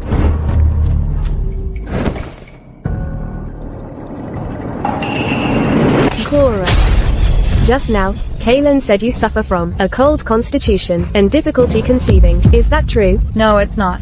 Mother, I just have irregular periods. I don't have a cold constitution. Then why didn't you mention this before the wedding? I'm sorry, Mother. Not mentioning it before the wedding was indeed my mistake. But back at my maiden home, I was already undergoing treatment. It's nothing serious now. Nanny Zhao, go and fetch Dr. Lee. Have him examine the young mistress. Yes, madam.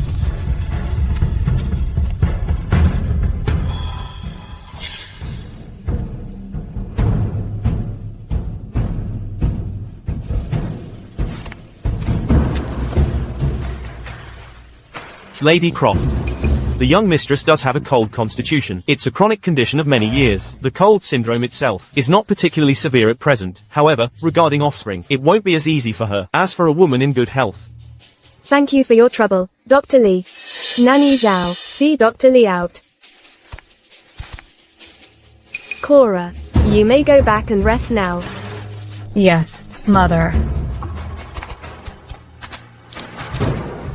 I've been such a fool. Back then, when the Thorns were so eager to marry Cora off into our family, I should have realized something was wrong. Mother, don't upset yourself. Right now, the most important thing isn't my having an heir. It's my leg. Even if Cora can't bear children, there are plenty of women who can. Don't worry. I know what I'm doing. It's just that being deceived like this is simply infuriating. Cora, once my leg is healed, I'll make you pay. Young master. Is something wrong? Go on. I clearly haven't lost my touch for putting people in their place. My skills are still sharp. So why can't I get a handle on this Alera? Delivering that tonic to Lady Croft. Wasn't that Madame Alera's idea? The idea was Alera's, but I'm the one who carried it out. Is that not getting a handle on her? It's more like a miracle. You just can't bear to, can you? Grandmother. Aiden, you sent for us in such a hurry. Has something happened at home?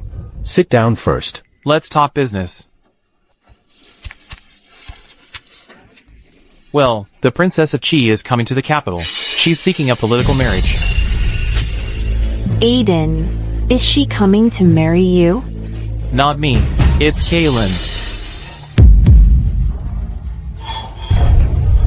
So, darling, does that mean you'll have to divorce and remarry?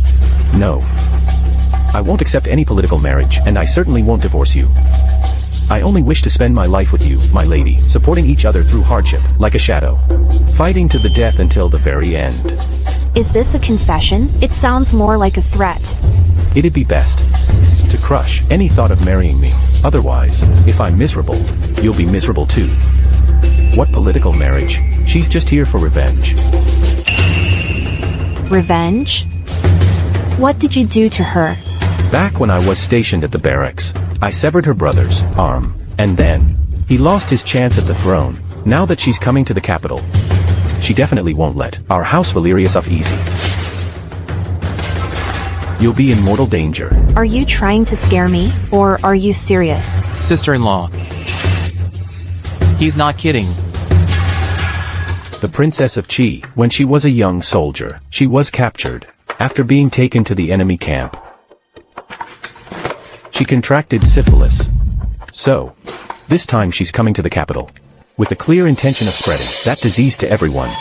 So she's bringing a whole arsenal of weapons with her. Therefore, if she marries into the ducal manor, the consequences, you can imagine. I can. Once she's married into the house, we'll all be a house of syphilis. Darling, maybe you should marry the princess. They're a match of hearts.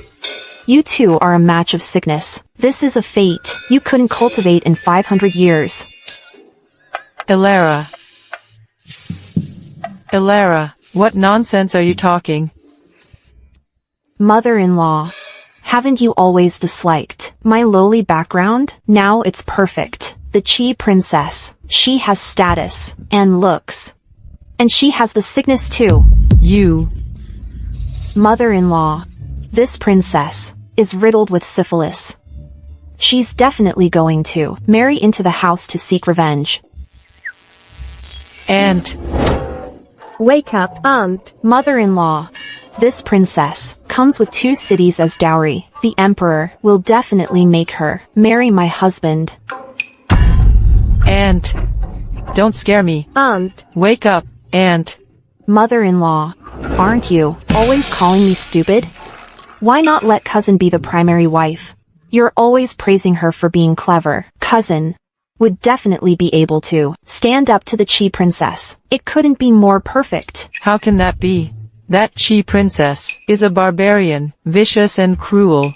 How could I let Iris face her? Aunt, I can do it.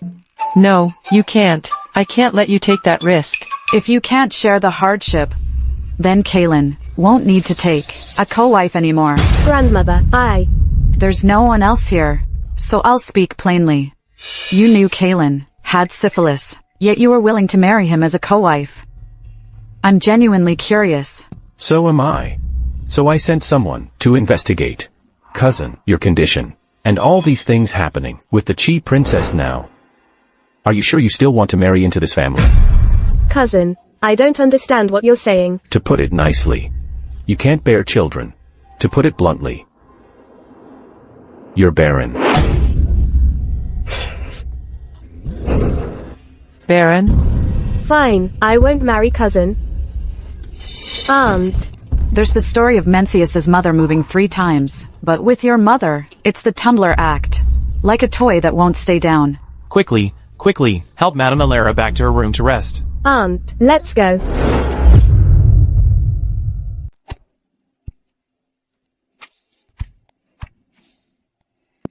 Don't be afraid. She's only passed out 3 times. It's nothing. Back in the day, with just 5 sentences, I made her faint 6 times. That's why you're the best. I have so much to learn from you. The Emperor has long held a grudge against the ducal manor. Behind our backs, he's been full of complaints and pressure. This time, to spite the ducal manor, even if he knows full well, the Qi princess has a venereal disease, he'll surely pretend ignorance, and agree to the political marriage. Wait, how do you know? About Iris's condition?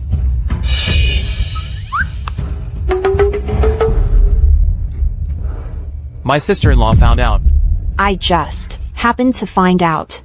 Then, I asked my husband to verify it. Ilara, Don't worry, I would never compete with you for his affection. I don't care about status. As long as you and cousin are well, I'll be content.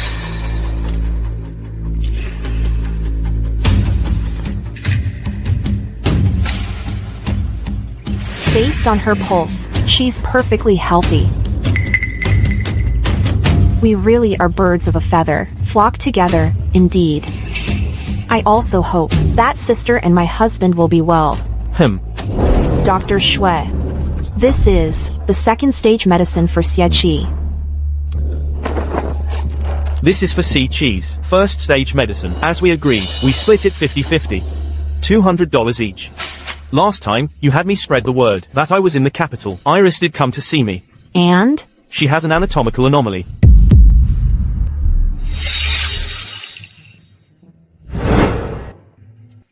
So you see, this matter still relies on my lady. Regarding the Princess Royal of Qi, I must trouble you to handle this. That bastard. If you want me dead, just say so. All right, enough of that. Ilara, grandmother will take you away for a few days. If we can't win, we'll lay low. All right. Lark, let's hurry and go pack our things. Yes. Spineless. Husband.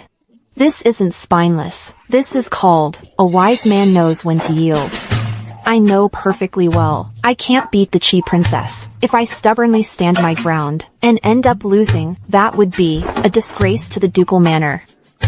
Ilara is right. Knowing there's a tiger in the mountain, yet heading straight for it, that's a fool. Ilara, go pack your things.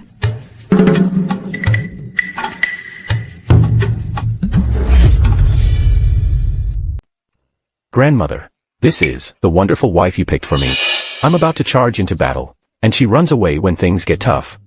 How can someone so heartless be worth keeping? You had it coming. What redeeming qualities do you have that would make someone stick by you no matter what? Don't look at me like that. I'm just starting to favor Ilara over you. First of all, she knows how to talk to people. Secondly, she never stirs up trouble. And finally, I genuinely feel for her. I feel for her because she was treated so poorly in her maiden home.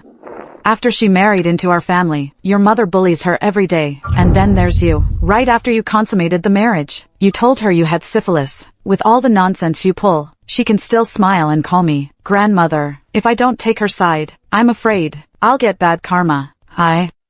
From now on, if you and Ilara have a fight, you'd better not tell me about it. If you do, you'll still be the one in the wrong. And as for this matter, you two figure it out. Once it's settled, I'll bring Ilara back. Yes. Young lord, Madame Ilara has sent a letter. It says, a day without you. Feels like an eternity. Sister-in-law just arrived at the villa, and she's already writing to you.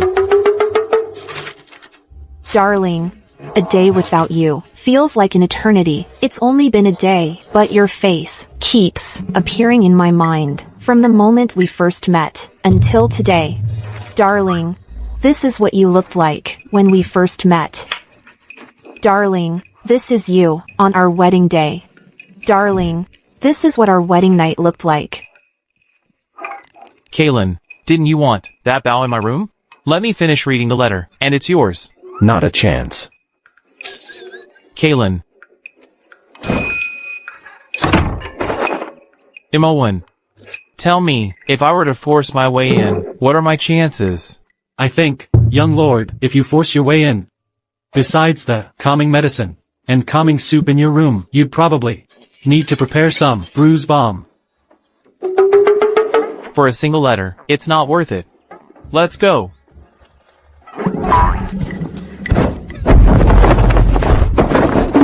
Young lord, how are you doing? Imowen. Go get some bruise balm. Yes.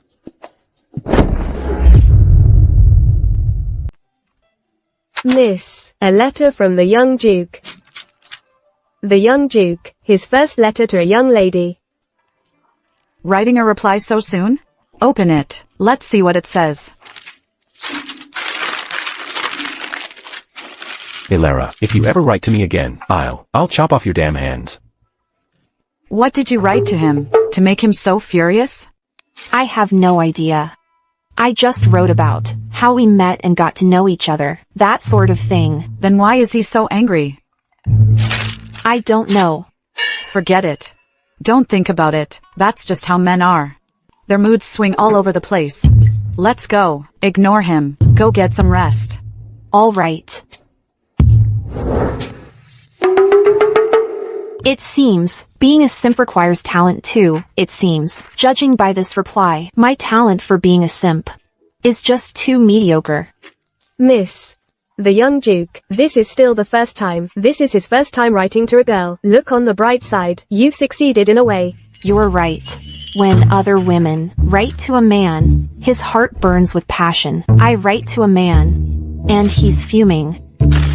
It's all about charming a man. Both involve setting a fire in his heart. So, by that logic, I've succeeded too. Right. By that logic, you're already quite successful, miss. Keep at it. Sir, are you catching a cold? It must be Madame Ilara missing you. And you miss Madame Ilara. You've been smiling all day. Miss her. Miss her.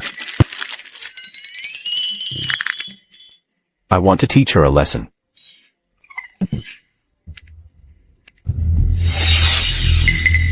It's been a long time, young Duke. I trust you've been well. Have we met before, Princess? However, meeting your highness today is my great honor. Kaelin, just you wait. Now that I'm here, I won't rest until we both perish. I won't die in peace otherwise. Someone already has that honor. Ilara's got me covered. Who do you think you are? I heard the young Duke has married. I wonder how your esteemed wife is doing? Just like all the other women, they're all the same. They're all understanding and obedient to the 3 obediences and 4 virtues. Is that so? May I ask, young Duke, what is it about your wife that you fancy? I fancy her understanding nature, her virtue and gentleness, and her witty sense of humor. Hearing you say that, I really would like to meet her. At the palace banquet today, why don't you bring her along, so I can get to know her? What a shame. My grandmother has fallen ill recently. My wife has taken her out of the capital for a quiet convalescence. Is that so? What an unfortunate coincidence. However, surely she can spare a couple of days to return. It shouldn't be a problem, right? As the saying goes, filial piety is the greatest virtue. No matter how important other matters are, they cannot outweigh the duty of filial piety. This time, my wife is fulfilling that duty. I'm afraid she won't have time to meet you, Princess. Next time, when your highness visits the capital again, I will bring my wife to meet you. Next time? By next time, I might already be in the underworld, if you won't let me see her. I have plenty of ways to drag her out myself. Since your wife is inconvenient to meet, then I shall go to her. It amounts to the same thing. I'll meet your wife, and then pay my respects to your grandmother. In that case, does the young Duke find this agreeable? Well, in that case, it would be an honor for my grandmother, and a privilege for my wife. With anyone but Ilara, I can handle any conversation with ease, so why is it that the moment I face her, I lose all composure and my cool? It's been several years since I last visited the capital of the Great Yuan. It looks even more prosperous now. Your Highness, you truly have a discerning eye. In recent years, thanks to the boundless imperial grace, the people have lived in peace and prosperity, with favorable weather year after year. This prosperity isn't limited to the capital alone, but extends to every corner of the land. The most famous sycophantic official in Great Qi praises my father like this every day. I never expected the Great Yuan to have its own sycophants as well. Your Highness, you should explore the city. The capital has quite a few interesting things to offer. Even calming medicine and calming soup come in several different flavors. Lord Aiden, you certainly have a way with words. Not just words, but the voice of experience. If someone asks which calming medicine works best and tastes the best, I can tell them right away. Are you really going to see Ilara and the matriarch Valerius? Of course. Ilara is one thing, but the matriarch Valerius is the person Kaelin cares about most. If she dies, it will be a heart-wrenching pain. I want Kaelin to feel that too. That Kaelin is not an easy man to outsmart. Don't worry. I've got it all figured out. House Valerius has many members, and not all of them are shrewd. There are always fools. Mother, the people from duchy have arrived in the capital. If anyone from duchy comes knocking, just turn them away. Do you hear me? Don't worry. I know what's at stake. I'll stay home, and won't go anywhere. Then you should get some rest, Mother.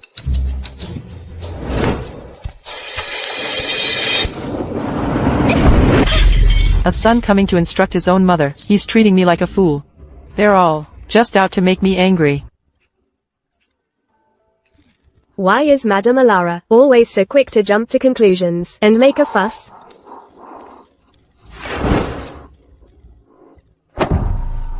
Kaylin. With your wife away, are you finding it hard to sleep alone? Kaylin. Do you want that bow from my room or not? Out with it. Where did you hide the bowstring from the crossbow? You actually went and stole it? You knew I'd go looking for it. Where's the bowstring? Kaylin. Alright. Show me the letter, and I'll give you the bowstring. No way. Why don't you get married yourself and have your own wife write to you? How about this? When I get married, my wife can write to me, and I'll let you read her letters. Problem solved. I'm not interested. Kaylin. Get lost. If you're going to be like that, then I'll just change my name. Like your wife did. From now on, call me my dearest Kaylin. Husband. Many palace maids give themselves nicknames. They sound so refined. Why don't you pick one for yourself? Then, I'll call myself my dearest Kaylin. Don't make me kiss you.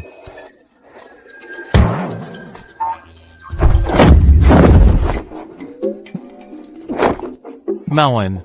Go buy some bruise balm, quick. Young lord, this habit of picking fights, are you addicted to medicine? Yes.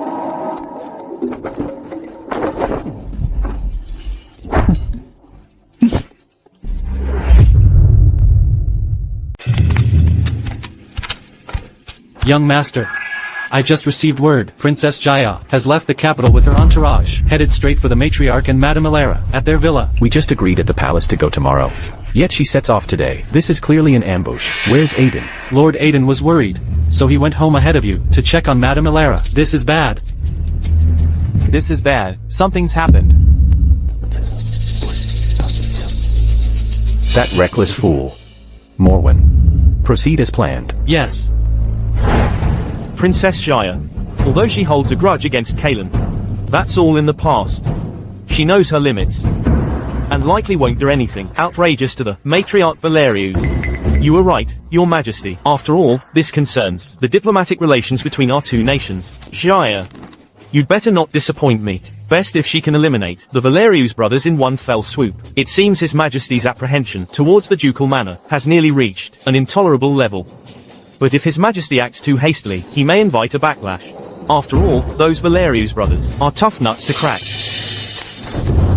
Your Majesty, Princess Jaya of Chi encountered a landslide on the road. Massive rocks came tumbling down, trees were uprooted and flying everywhere. The princess couldn't dodge in time, was struck by a boulder, and lost consciousness on the spot.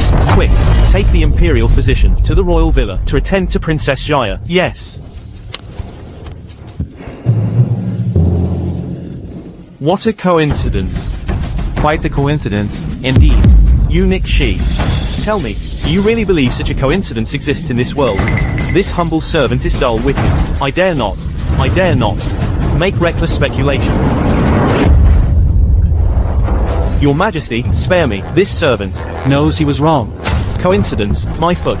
This is clearly something the Valerius brothers planned long ago. If Jaya dies in Dayuan, diplomatic relations will certainly suffer, border unrest will follow, and we'll have to send Kaylin to quell it. We won't be able to touch either of the Valerius sons.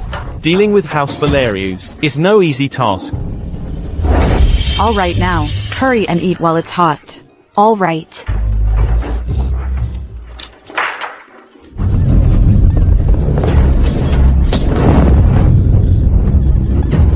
Matriarch, I trust you've been well. Everyone, don't move. or I'll kill her. Ilara. This hot pot won't be happening today. Don't be afraid, miss. I'm here. If you have business, deal with me. Leave the others out of this. Speak. What do you want me to do? How magnanimous of you, matriarch. In that case,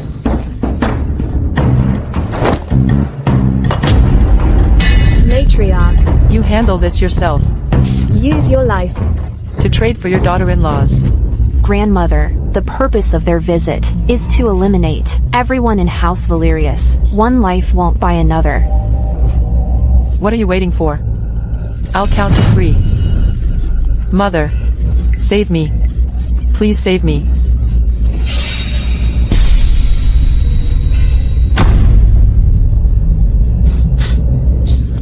Lady Lu, you are truly something else.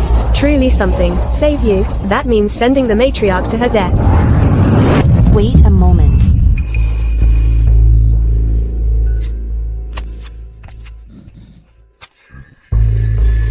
Brother, what you're doing isn't a good deal. One life for another. What's not good about that? I don't know what grudge you hold against the ducal manor. But you should know. The matriarch is the most important person in this entire manor. If she dies, your biggest bargaining chip is gone. Instead of simply taking the matriarch's life, why not use her to control the Valerius brothers? That's a much better deal. For example, make Kaelin or Aiden take their own lives in exchange for the matriarchs. Given their feelings for the matriarch, they would definitely agree. After all, the purpose of your visit is also for those 2 brothers. Ilara, you heartless wretch, you beast, is that any way to talk? You jinx, you just married in, and you want to get my son killed? You're right. I am heartless. Given what Kaelin has done to me, I've long since hated him to the bone. If I could take his life, it would be a wish fulfilled. You. And you, my shrew of a mother-in-law. I've had enough of you. Brother, don't listen to her. She's stalling for time. Waiting for the Valerius brothers to arrive. Since you're so capable, then go die. Hold your breath.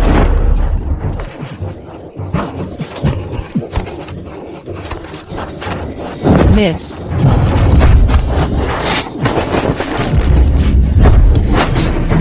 You know martial arts? Miss. You'll only add to the young mistress's burden. Blood. So much blood. Mother. I don't want to die. I don't want to die. Silence.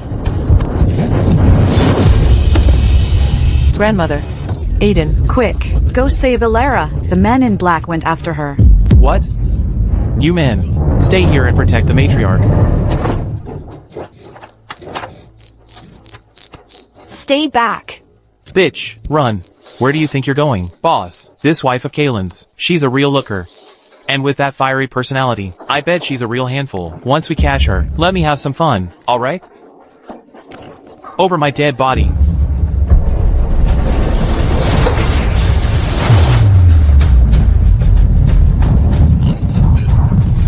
Sister-in-law.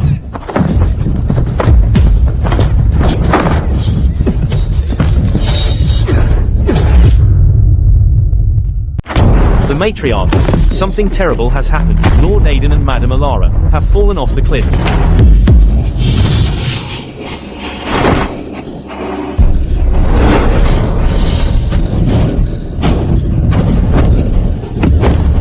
If anything happens to Aiden and Ilara, I'll kill you with my own hands.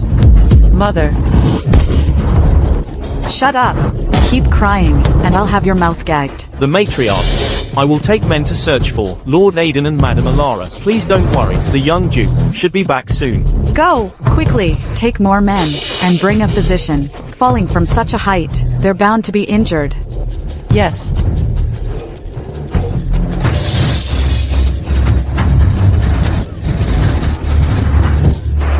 I really want to bury her right here. Grandmother. I'm fine here. You should take men, and go look for Aiden and Ilara. Yes. I'll go right away. Kaelin. Aiden saved Alara. You won't overthink this, will you? Don't worry, grandmother, I'm not foolish enough to suspect anything. I just didn't realize that Aiden was such a warm-hearted person. The guards told me Aiden was just reaching out to pull Alara up. He slipped, and they both fell. They threw a rope down to pull him up, but they were a step too late. I see. Go find them now. Yes.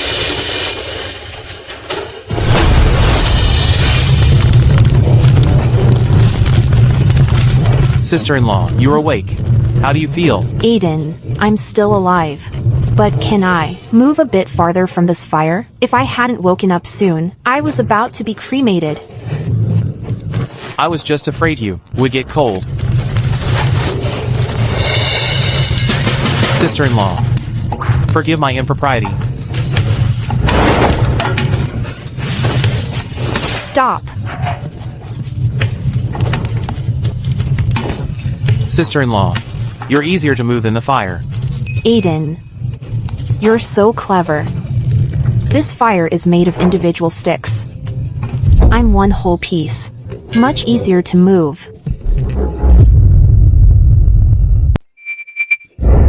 Sister-in-law, are you alright? You don't look too good. To be honest, Aiden, I need to use the restroom. Then I'll drag you over there. Aiden, could you maybe help me up instead? Help you up? Sure, but can you stand up? I'll try. Forgive my impropriety, sister-in-law.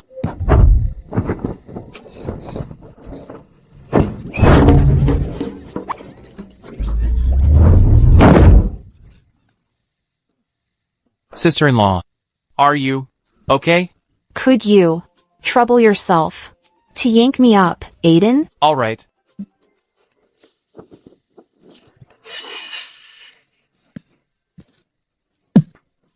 Aiden, this soil is unfamiliar. It's quite raw.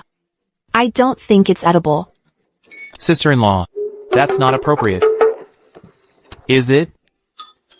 When Aiden says forgive my impropriety, it's not just a polite phrase. He really will be improper. What scheme is he planning? I'm asking again.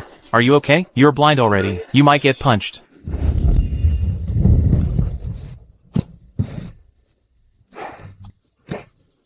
Aiden, where are we now? Well, we're currently about 10 miles from where we fell. There should be some farmhouses nearby. We can go, ask to stay the night there. Okay. But my leg probably can't walk that far. Don't worry, sister-in-law. I'll carry you on my back. Thank you, brother.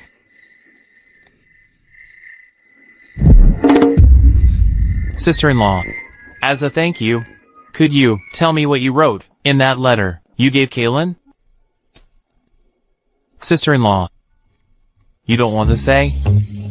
How could that be? You're willing to carry me on your back, Aiden. How could I possibly not want to tell you what was in that letter? So what did it say? I said, he's good in bed. I never wanted to know my own brother that intimately. I don't even know how I am in bed, but I know about Kaylin's first. Other than that. Alright, sister-in-law, I was just asking. Hop on. Thank you, brother.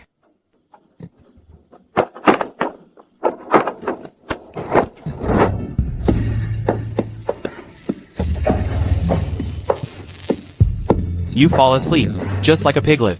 Your weight is about right, for a 2-month-old piglet too, not too heavy. Talking about piglets, suddenly makes me crave roast suckling pig.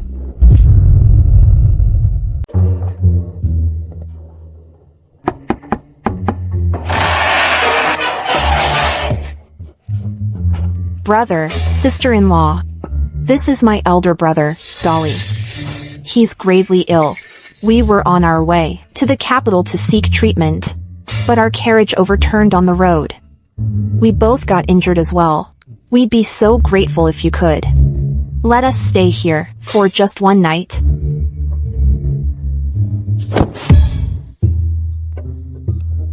we humbly ask, brother and sister-in-law, to do us this kindness. Well, Come on in. thank you, brother and sister-in-law.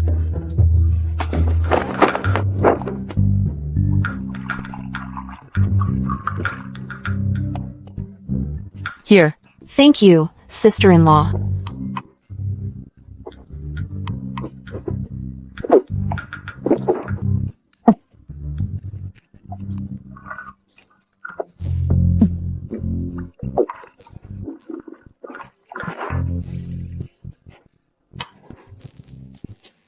Sister-in-law, my brother and I haven't eaten yet. Could we trouble you to make us something to eat?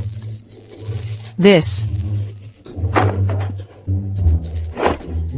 On our journey here, we had an accident. We lost most of our belongings. This is all the loose silver we have left. Please don't think it's too little. Brother, sister-in-law, once we reach the capital and find our relatives, we will definitely repay you handsomely. No need for such formality, miss, young master. Please, have a seat. I'll go make you something to eat right away. Go on. Here, have some water. Thank you. No more for me, brother. I'll eat later. Don't want to fill up on just water.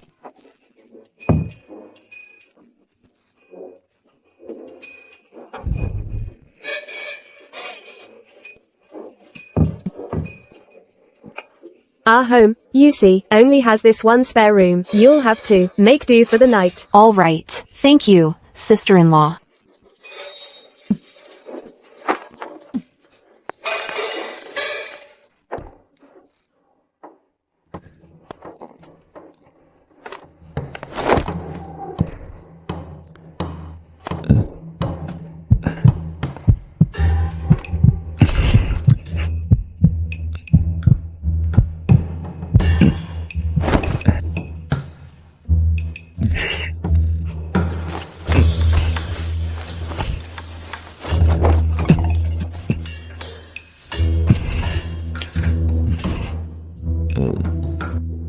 You think, if Kalen finds out, he might get the wrong idea? What wrong idea? That we've compromised our purity. That's easy to fix. Since he'd suspect it, we might as well make it true. Brother, how about you find a chance to marry me? That way, it'll prove the young Duke saw it coming. Once I'm his sister-in-law, he won't misunderstand our relationship anymore. And what if I don't want to marry you? That's easy too. I'll just haunt you a few more times. I'm sure, brother, you'll fall for me then. You have a point.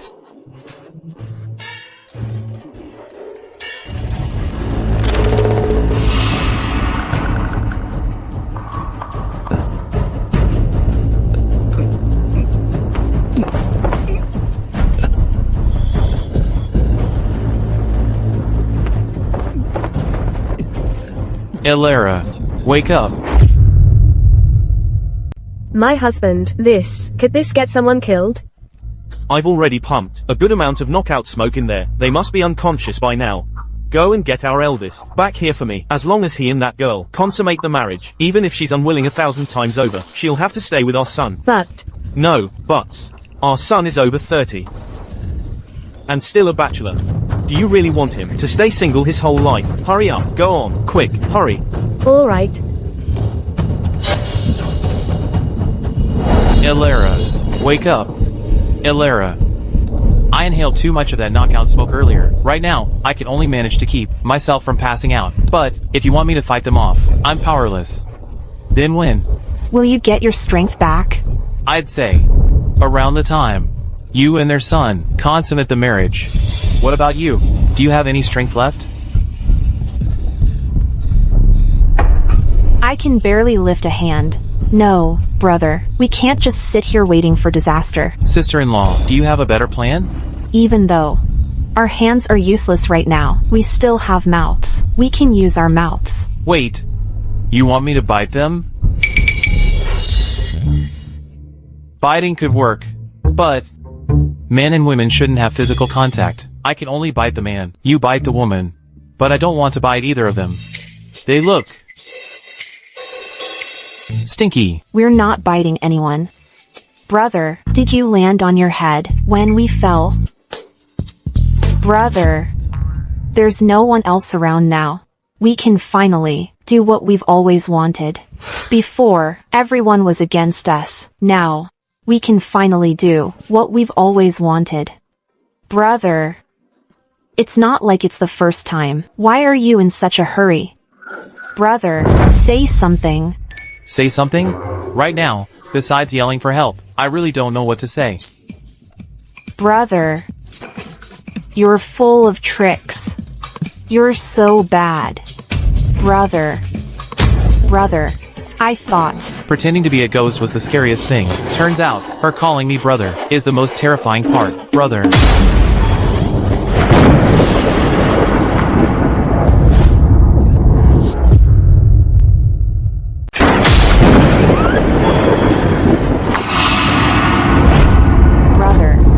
I'm carrying your child.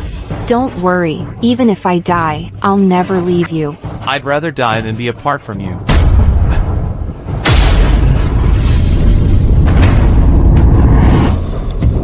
Kaylin, I never imagined experiencing with my sister-in-law such a passionate romance. I never thought that one day I'd feel towards my own brother like I'd rather be dead. What kind of mess is this now? Who are you people? Why are you barging into my house? I'm her other elder brother. We are married. We vowed to be together in life and death.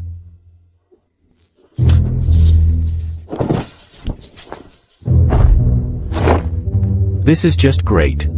It really wasn't a waste of all my effort to find you. You knew how hard I worked, and you gave me such a huge surprise. Let us witness Your undying love. You even promoted me and became an uncle. uncle. Kaylin, You really are. eloquent. That phrase. Everyone. Might not have even thought of it. Right. The reason I married him is because he's so eloquent. Look at how harmonious you two are. Haven't I been just as obedient and harmonious with you? Don't worry. I will be fair. To you, to him. I won't play favorites. Mowen. When we get back to the city, help me pick out a good coffin. Heavens above, what did I do to deserve this? Why must I go through this? Can't you just say less? You think I don't want to shut up? I can't even control my own mouth right now. With this frustrating situation, if I don't say something, I'll panic. Then say something useful. What you're saying to him right now is just adding fuel to the fire. What could I possibly say that wouldn't add fuel to the fire? If I said his performance is better than yours, do you think he'd be happy? My performance isn't worse than yours. Brain. Calm down.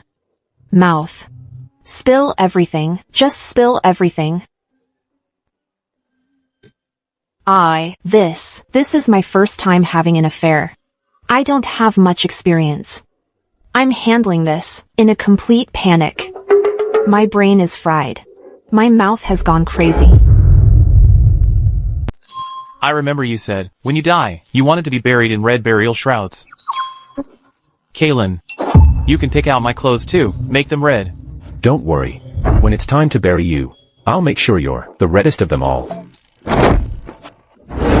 You.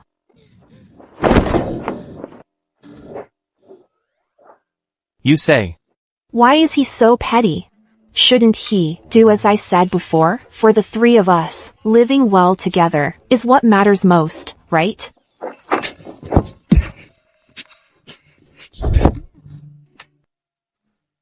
When I die, my burial shroud should have dumplings embroidered on it, wonton, pork knuckle. What about you? What will you have embroidered? Embroider the cause of my death. I want to warn future generations. I'll let them all know. Stay away from your sister-in-law. If you want a peaceful end. Dig a pit and bury them all. Bury them.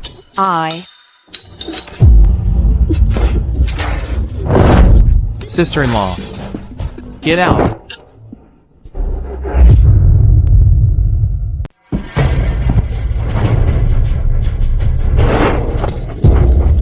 Wipe it off.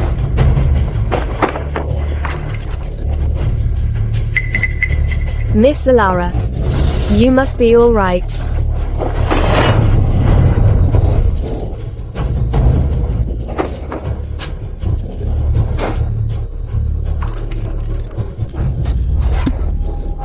Nanny Gue.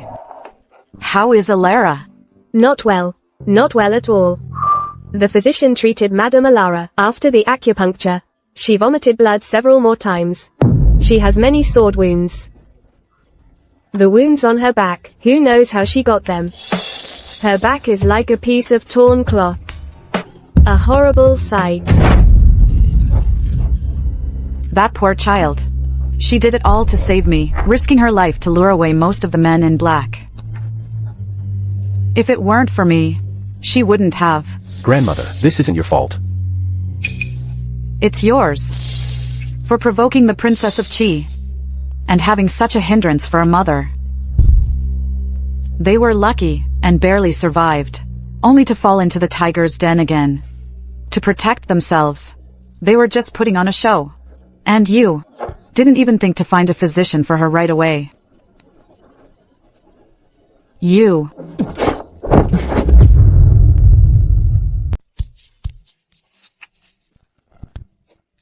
What happened to you? Grandmother. You have no idea what I'm going through right now. Morwen told me everything that happened between the three of you. I admit, I was so scared. I drank 3 big bowls of calming medicine, but that was an extreme situation, calling for extreme measures. You and Alara are completely innocent. We all know that. Grandmother. I never would have imagined that after Kaelin got married, the one having the hardest time would be me. Alara, she really... The ancestors were right. Women and petty men are the hardest to deal with. Alara is both a woman and a petty person. All right, don't overthink it. Alara was forced into a corner. She has no such feelings for you. Grandmother, are you sure Alara really has no interest in me? Of course not. If she had feelings for you, how could she bear to treat you so badly? When others save someone, they get praised as a hero. But me? My jump only got me a scandalous rumor with my sister-in-law. And I can't even rest in peace. Maybe you just jumped the wrong way. Grandmother. My lady, young lord, the Lu estate was burned down. The second young master did it. Tell me the truth. The fire at the Lu estate, was it you? Mother, what do you mean? Don't play dumb with me. Your uncle found your jade pendant at the scene. What do you have to say for yourself? What I have to say is... That's right. I did it. You dare admit it? A real man must have the courage to face the consequences of his actions, and also... I left the pendant there, on purpose. Why? I was afraid the Lu family wouldn't know who to blame, and feel bad. I went through all that trouble. I had to let them know my true feelings for them. Kaelin, you've gone too far. Yes, I have. What are you going to do about it? The Lu family sent you to the villa. They sent thieves to harm grandmother. Should I burn incense for them? You rebellious son. Someone, fetch a physician for Madame Alara. Young master, I have something to say. You might not like it. Go on. I think Madame Alara is actually quite good. She said she's afraid you won't care for her. If she's wronged, her family won't protect her. I heard, after the second wife's death, they went together to buy mourning clothes. Your master, I was furious. You should wear white too. Young master, I investigated that night. At the time, there were several men in black who tried to assassinate her. If it weren't for Lark, not a single Valerius guard stepped forward to protect her. Afterwards, the matriarch reprimanded several guards.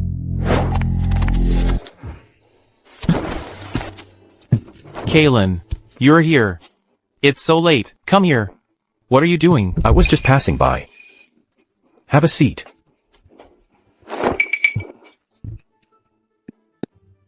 What? Why are you smiling at me so ingratiatingly when you smile like that? It really makes me think you and Elara are up to something. Kaylin. That is not something to joke about. Yes. Brother. Kaylin. Elara and I really have nothing going on. I know. Then you. Why are you being so sarcastic? Why scare me like that? I just think. Why are you so incompetent? Time and again, she makes you end up looking pathetic. Well, we are brothers, after all. Don't you always get rebuffed by her too? What are you grinning about? I was genuinely afraid. We have a falling out. And another thing. Ever since you got married, you've made things difficult for me. Let me tell you, this Elara of yours, you really need to teach her a lesson. Alright. I'm leaving. Kaylin. Kaylin! You old scoundrel, you bastard.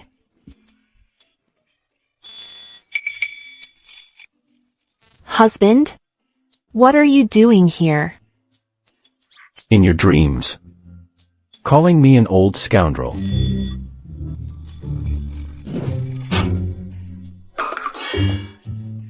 It means I think of you day and night. Even in my dreams, it's you. Enough nonsense. I'm not buying it. Get up and change your clothes. The Emperor wants to see you. Why does he want to see me? I pay our respects to your majesty. Long live the Emperor. Long live the Emperor. You may rise. Thank you, your majesty.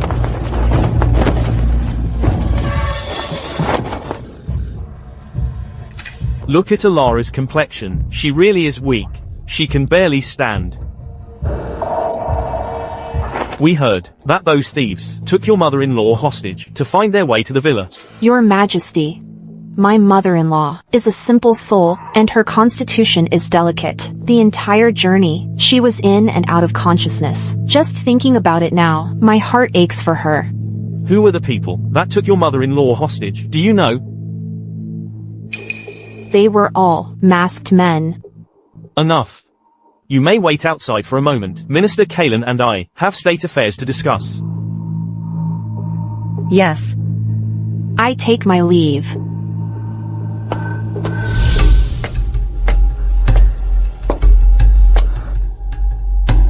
The Emperor is sparing no effort to spite the ducal manor. Summoning me to the palace to ask trivial questions. He probably wants to use me to fuel Princess Jaya's desire for revenge.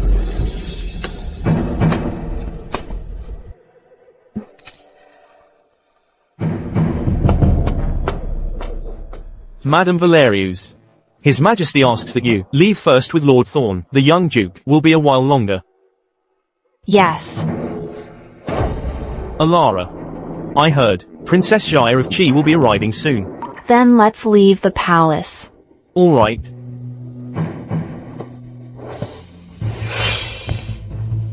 Let's go. You should rest in the side chamber first. Wait for Kaylin to come get you.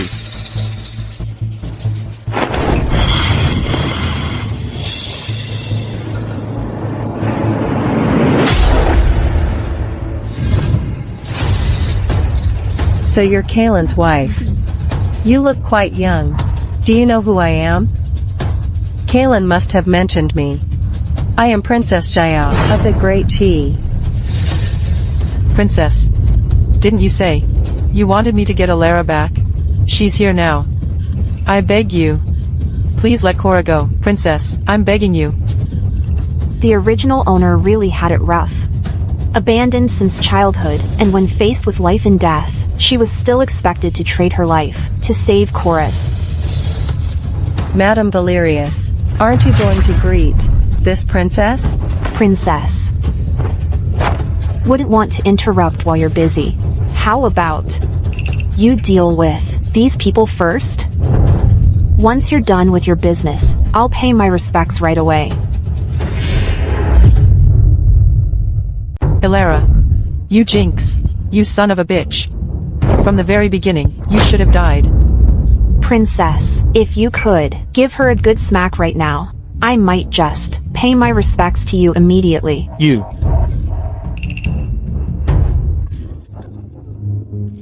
You and Kaelin are truly a perfect match.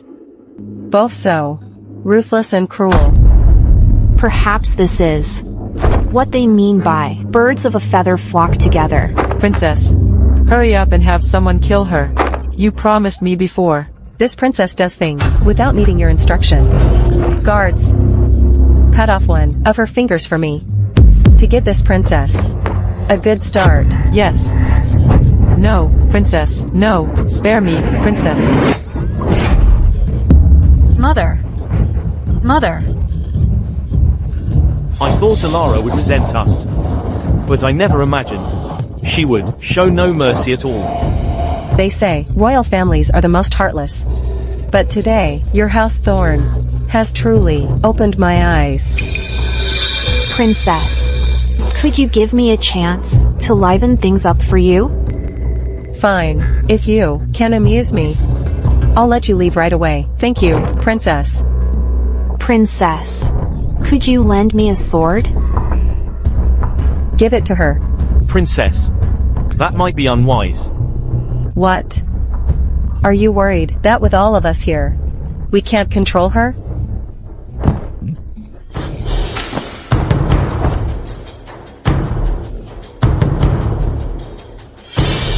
Lord Thorn, whether we get out of here alive today depends entirely on your cooperation. What do you mean? When I was in the countryside, I learned the sword dance. Now, I just need a dance partner. Good. This princess wants to see it. Lord Thorn, let's begin.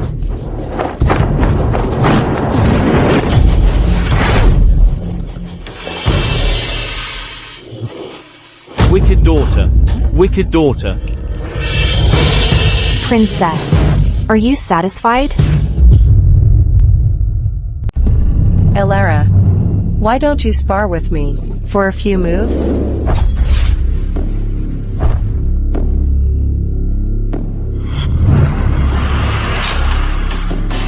Alara, let's go. Wait, Princess. What is it now? Princess, I know I can't escape death today. But before I die, could you grant me one last wish? I'll grant it. I want to sever ties with Lord Thorn, Lady Goo, and Cora. I want to leave this world with a clean slate, to leave this world as a daughter of House Thorn. I refuse. You want to sever ties? Yes. Fine. The biggest regret of my life is giving birth to you. I should have strangled you at birth. You.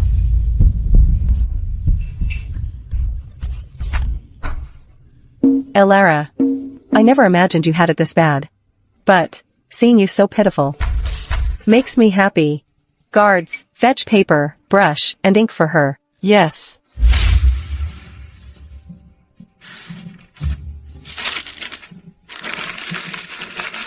Done. Now, this princess will send you to hell. Princess. Kill her. Jaya's blood is more dangerous than the sword in her hand.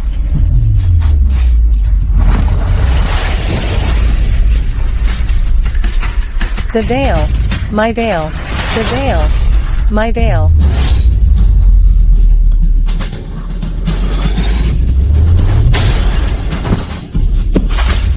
Kill her. Yes.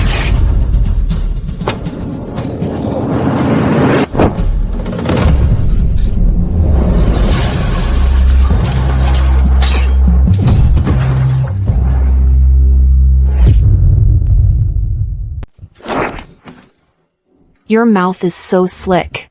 You just ate. Great. That means I don't have to worry about you having the energy to pick a fight. Kaelin, you finally decided to show yourself. It's been a few days. Your Highness's appearance grows more beautiful.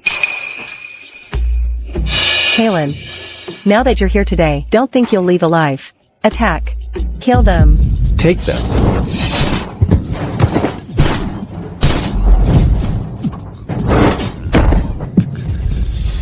Husband. You're so mighty, darling. You're so handsome. Kaelin, if you kill me, you'll be murdering a Chi princess. Do you think the Emperor will let you off easily? I never thought the Princess Royal of Chi would not only have a ruined face, but a ruined mind as well. You. Lord Thorn attempted to assassinate the Princess Royal. As a result, he was wounded by her guards.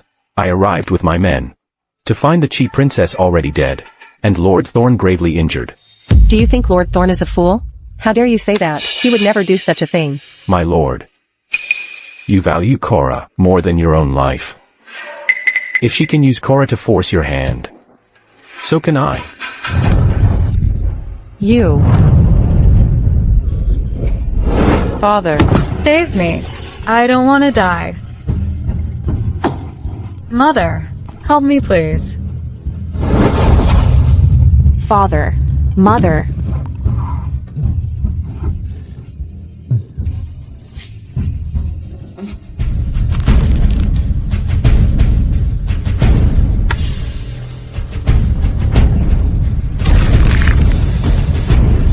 This fellow is truly audacious. Kaelin, how dare you? Princess, until we meet again. Darling. Wait a moment. Your Highness, what kind of man is Kaelin? Will he really kill you? I think. You should know better than I do. How about this? Since I pleased you earlier, then you can please me once, then I'll put in a good word and ask him to let you go. How's that? Do you mean it? I, Ilera, always keep my word. I know you hate them. Severing ties isn't enough. Don't be impatient, Your Highness. Let me ask Cora a few things first.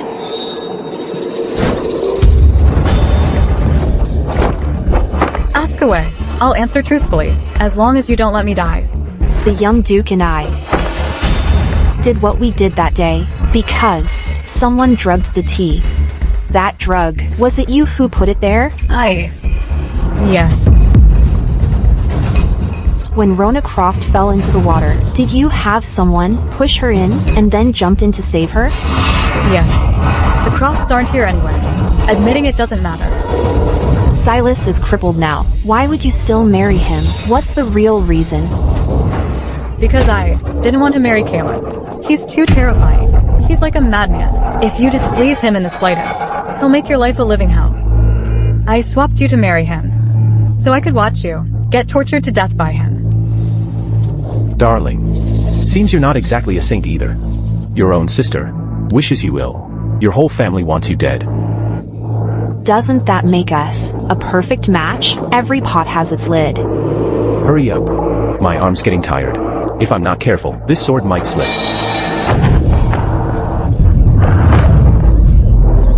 Let me go.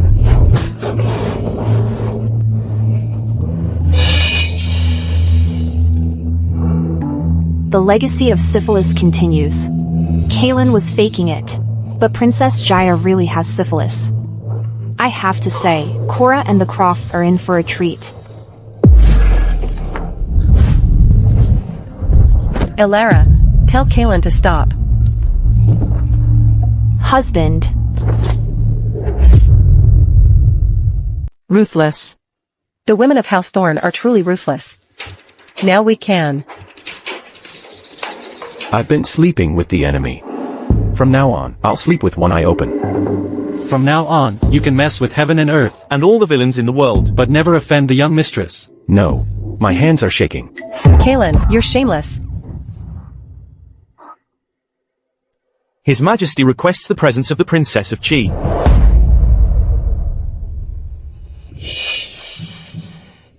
Kaelin, you can't kill me. That guard just now intended to harm the Princess Royal. I was forced to kill him. Eunuch Shi, you saw it too, didn't you? It seems that man was holding a sword behind the princess. Lady Croft, you saw it too, right? Yes. That's right. They killed my parents. This Cora, she's really something. So adaptable. Princess, after you. You.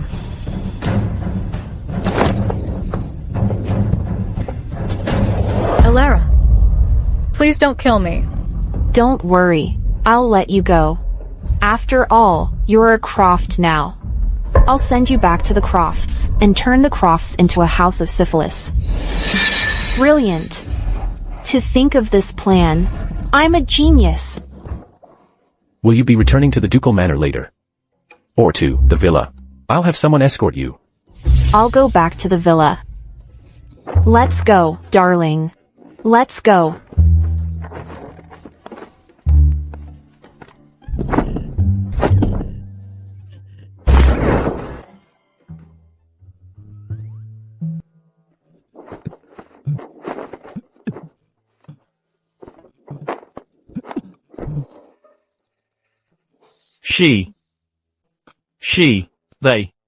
She. Cora. My sister. Young master. Are you alright? I'm fine. Young master, why did we come to the Yun Manor? We came to pick up the young mistress. Let me go. Hide.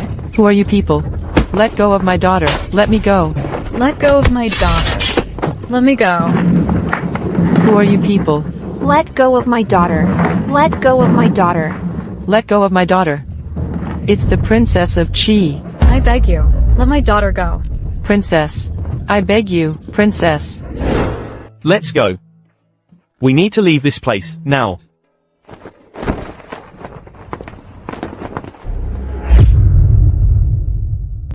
Dr. Shui. This is the third phase of Silas's medicine. The last batch I gave him will run out in a couple of days. Cora will definitely come looking for you. When she does, tell her that this final phase of treatment requires 1 bottle for external application and 1 for internal use. It uses some very rare and expensive herbs, so it costs 6,000 taels. That expensive? Don't worry. Cora has the money. She can afford it. She'll definitely buy it. Understood. I'll take my leave. Silas. You let Cora try to harm me again and again. That leg of yours, you can forget about it. Young master. Are you alright, Cyan? My mother and I were such fools. We were played by Cora from the very beginning. Including my sister's fall into the water. Young master, what's done is done. You still need the medicine the young mistress provides. We'll just have to wait a little longer. There's still one more phase. Darling, today I specially went out to see Dr. Shui.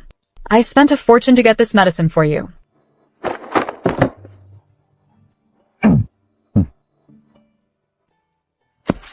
Thank you for your hard work, my dear. It was nothing, darling, for you. I'd do anything willingly.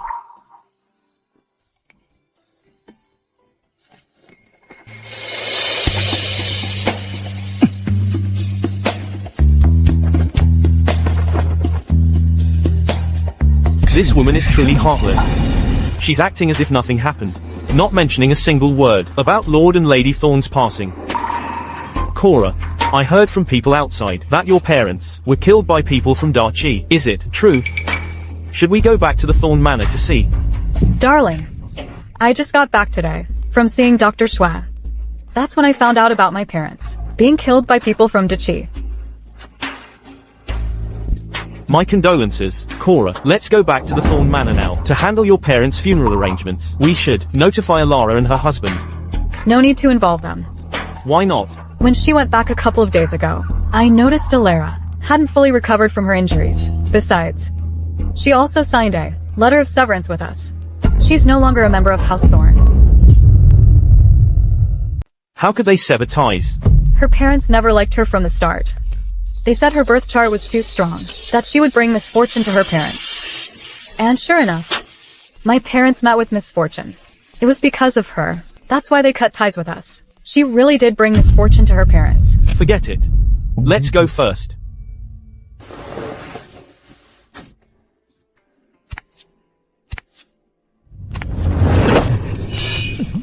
Husband, what's wrong? My leg. My leg hurts so much. How did this happen?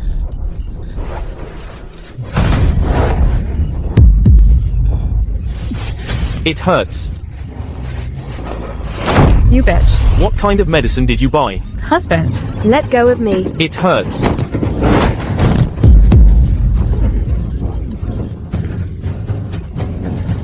Young master, try to bear with it. Quick, fetch a doctor, quick.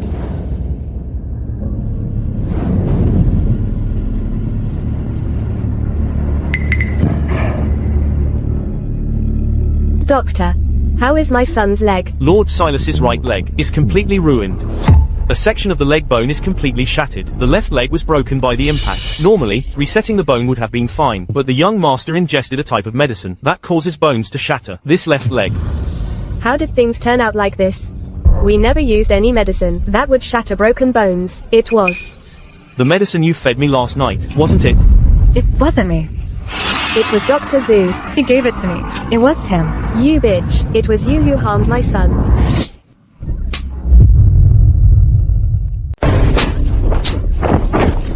What are you doing? How dare you hit me? I'm a benefactor to the crops. Your sister Rona's life. I was the one who saved her. You didn't save her. You're the one who had someone push my sister into the water, then you jumped in to rescue her. How do you know? No, that's not what happened. That incident with Alara and Kaelin. You drugged Alara's tea. You drugged her. You didn't want to marry Kaelin. So you set Alara up. So you could marry into the Croft family instead. You bitch. I'll beat you to death today. You wretched woman. Doctor, can you examine these 2 bottles of medicine, see if there's any way to find an antidote to cure my legs? It's incurable. There's no cure at all. Doctor. Miss, there's news from the Croft family. Tell me quickly. I want to enjoy the show.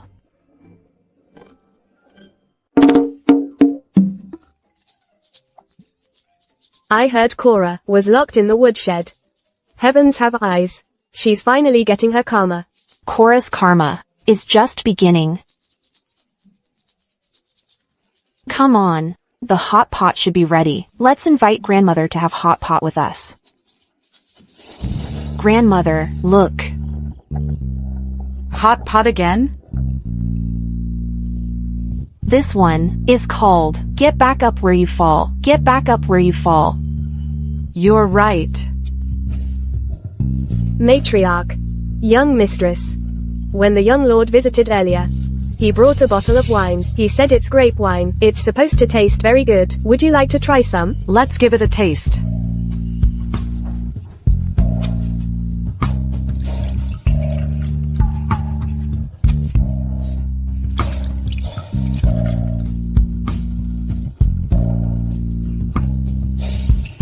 Not bad. It tastes good. Alara, you have some too.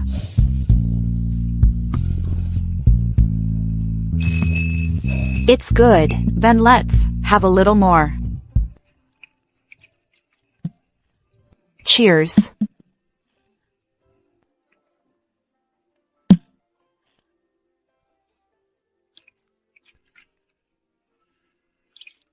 Grandmother.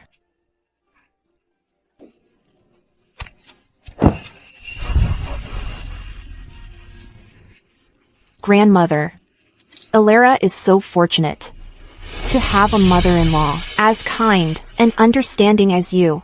It's truly wonderful. My sister and the others don't even know how to appreciate it. What a blind fool she is. To have a daughter as sweet and sensible as you is a blessing earned over lifetimes. That Lord Thorn and his wife were black-hearted and blind. To treat you like that, they were worse than animals. No wonder they became the ones who died young. Exactly. Grandmother, your eloquence is truly remarkable. Black-hearted and blind. Worse than animals. Such elegant vocabulary isn't something just anyone can wield. You're right. I am a bit eloquent.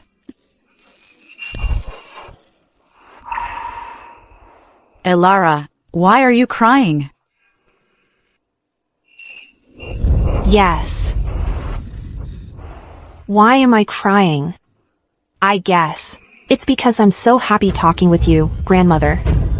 Talking with grandmother really makes me happy. Look. This vegetable can actually be served cold as a salad. And this one, this, actually, tastes even better steamed. Alara. You know so much. Actually, all this, I learned in the countryside. I never had the chance to learn the 4 arts. So I could only try my best to learn how to cook for them.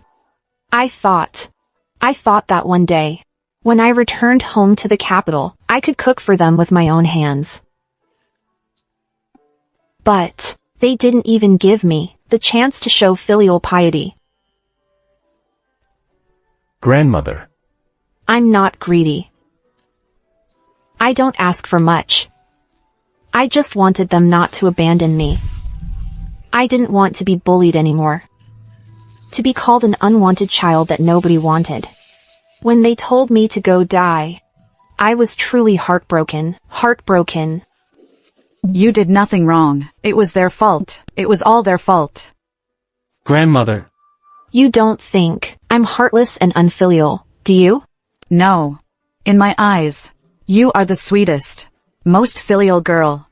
For Kaelin to marry you was him marrying up. Grandmother, they say in this life, there is bitterness, and there is sweetness. I've always longed for the sweetness, and today, I've finally found it. Grandmother, you're so good. Grandmother, someone as wonderful as you shouldn't waste your life away in House Valerius. You should, while you're still young, and as beautiful as a flower, find another family.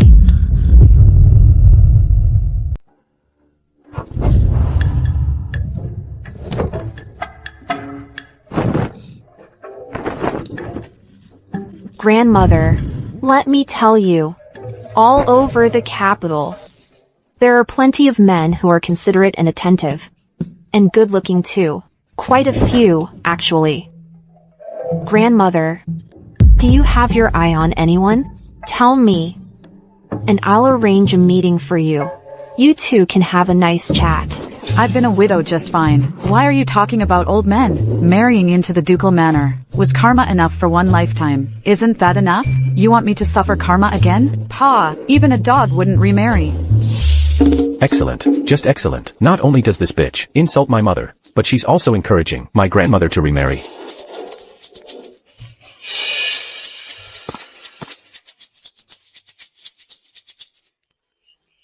Elara, why did you want to marry Kaelin before? What was the reason? Blinded by his looks. I was completely dazzled by his handsome face. How was I supposed to know he'd be a viper in pretty skin? Let me tell you, after we got married, the thing he said to me most often was that he wanted to shut me up. Elara.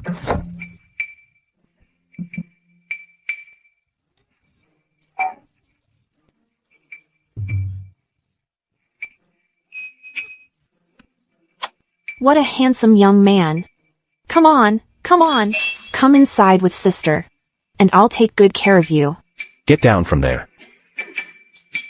That voice sounds so much like my nemesis. He even looks like him. So it turns out, I just like men like Kaelin. What a fine young man. She likes men like me. Get down from there. I won't get down. I want to be on top. Let me tell you, sister knows all sorts of tricks. Today, I'm staying on top. I'm the kind of person.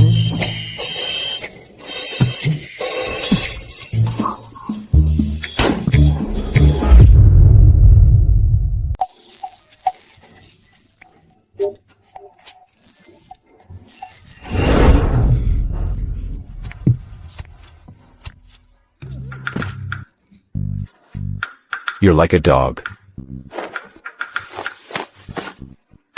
Don't you dare touch me, or I'll kill you. Are you drunk? Scream a little louder. I like feisty.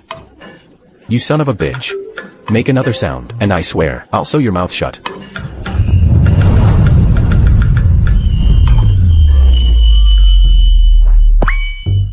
I'm not staying on the bottom. Get off me.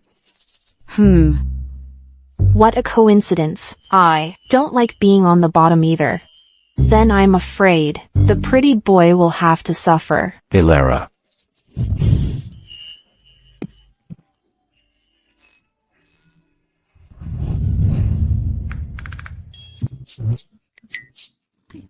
Matriarch.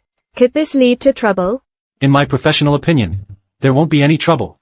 At most, the young master will just be walking out tomorrow holding his back. Or he'll be covered in bruises, but he definitely won't die. So intense. The ducal manor might be welcoming a new heir soon. Let's go. Back to our rooms. We need to pick a name for our great-grandchild. Come on, let's go.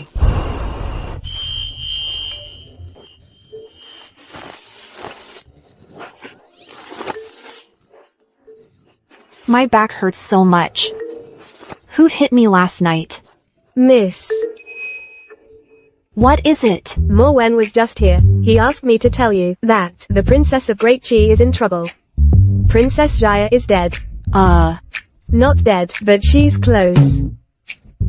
Quick, spill the tea.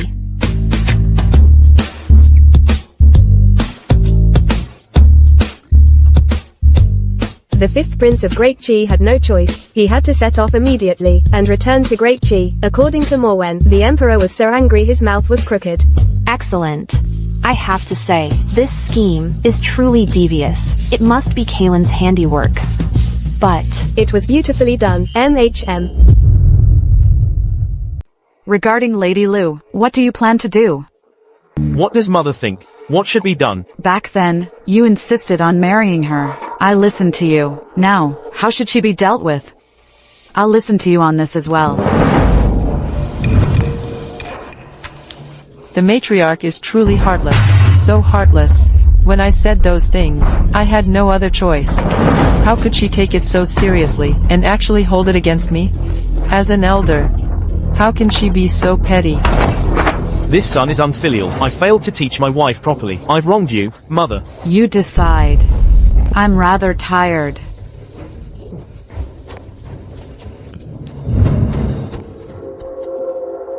Matriarch. Lord Valerius is here.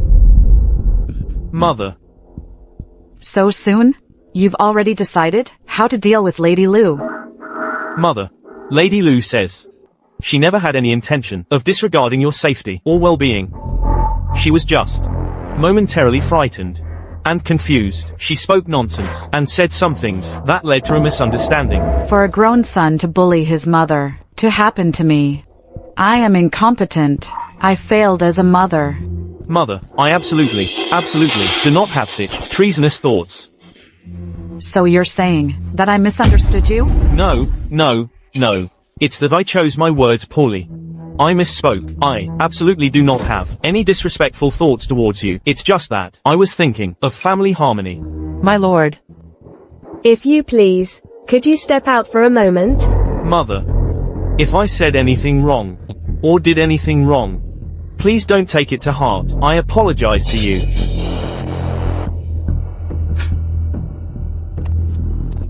Matriarch, don't be angry.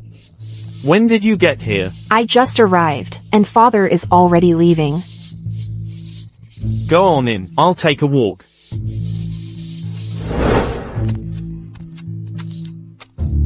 Grandmother. Don't worry. I've already sent Lark to buy a burlap sack. What for? For a daughter-in-law. To beat her father-in-law doesn't seem quite right. So, I plan to put a sack over him first. You heard everything just now? By the time I heard it, I'd already decided where to hit him. Hit his right leg. It was injured before. It'll hurt like hell. Good. I'll get to it.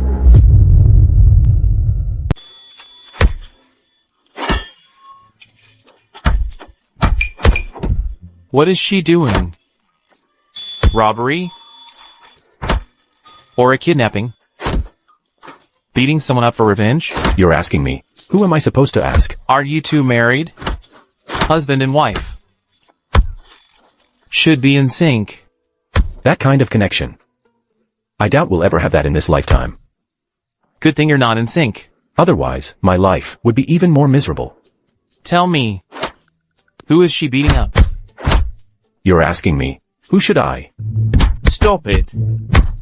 Do you have any idea who I am? How dare you hit me?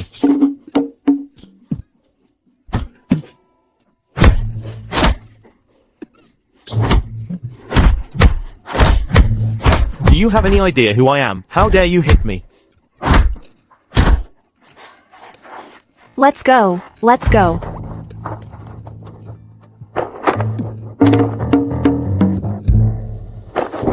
Who's there? Show yourself. Get out here. Don't let me catch you. I'll kill you. I'm furious. Father, where are you? Father, what are you doing here? I've been looking all over for you. What are you two doing here? I was out buying something for grandmother, and I happened to run into your personal attendant. He said he got separated from you. He was pacing around in a panic. I had no idea you were here. Well, the weather was nice, so I went for a stroll. Father, it's dark and deserted. What kind of stroll is that? Let's hurry back to the manor. We don't want to run into any troublemakers. Right, back to the manor. Okay. Father, watch your step. All right, all right.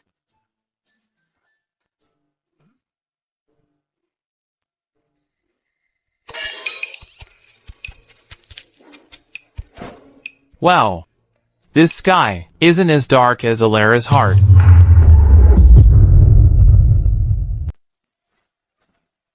You saw everything just now, right? I didn't see a thing. Aiden, did you see anything? Under this bright sky. I didn't see anything either. I didn't see anything either.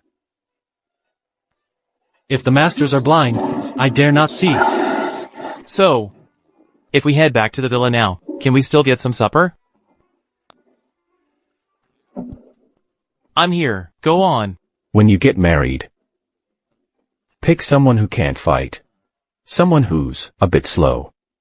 Don't end up like me. Married to a wife like this. Who hits my father.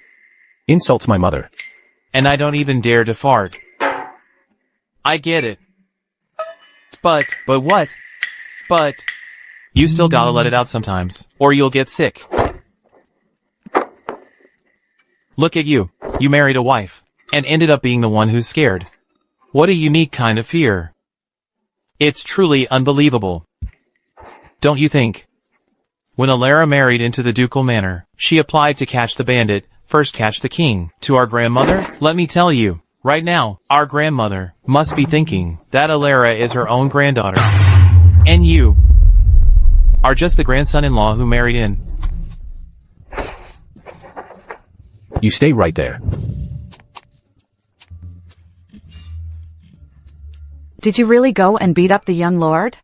I did. But Nanny Gue, please don't tell grandmother. As the saying goes, when you hit the son, the mother's heart aches. I'm afraid grandmother would worry. But you did beat him. If grandmother doesn't know, then it's like it never happened. Madam Alara is right. Sister-in-law, you're here too. I bought some pastries for grandmother. Then let's go in together. All right.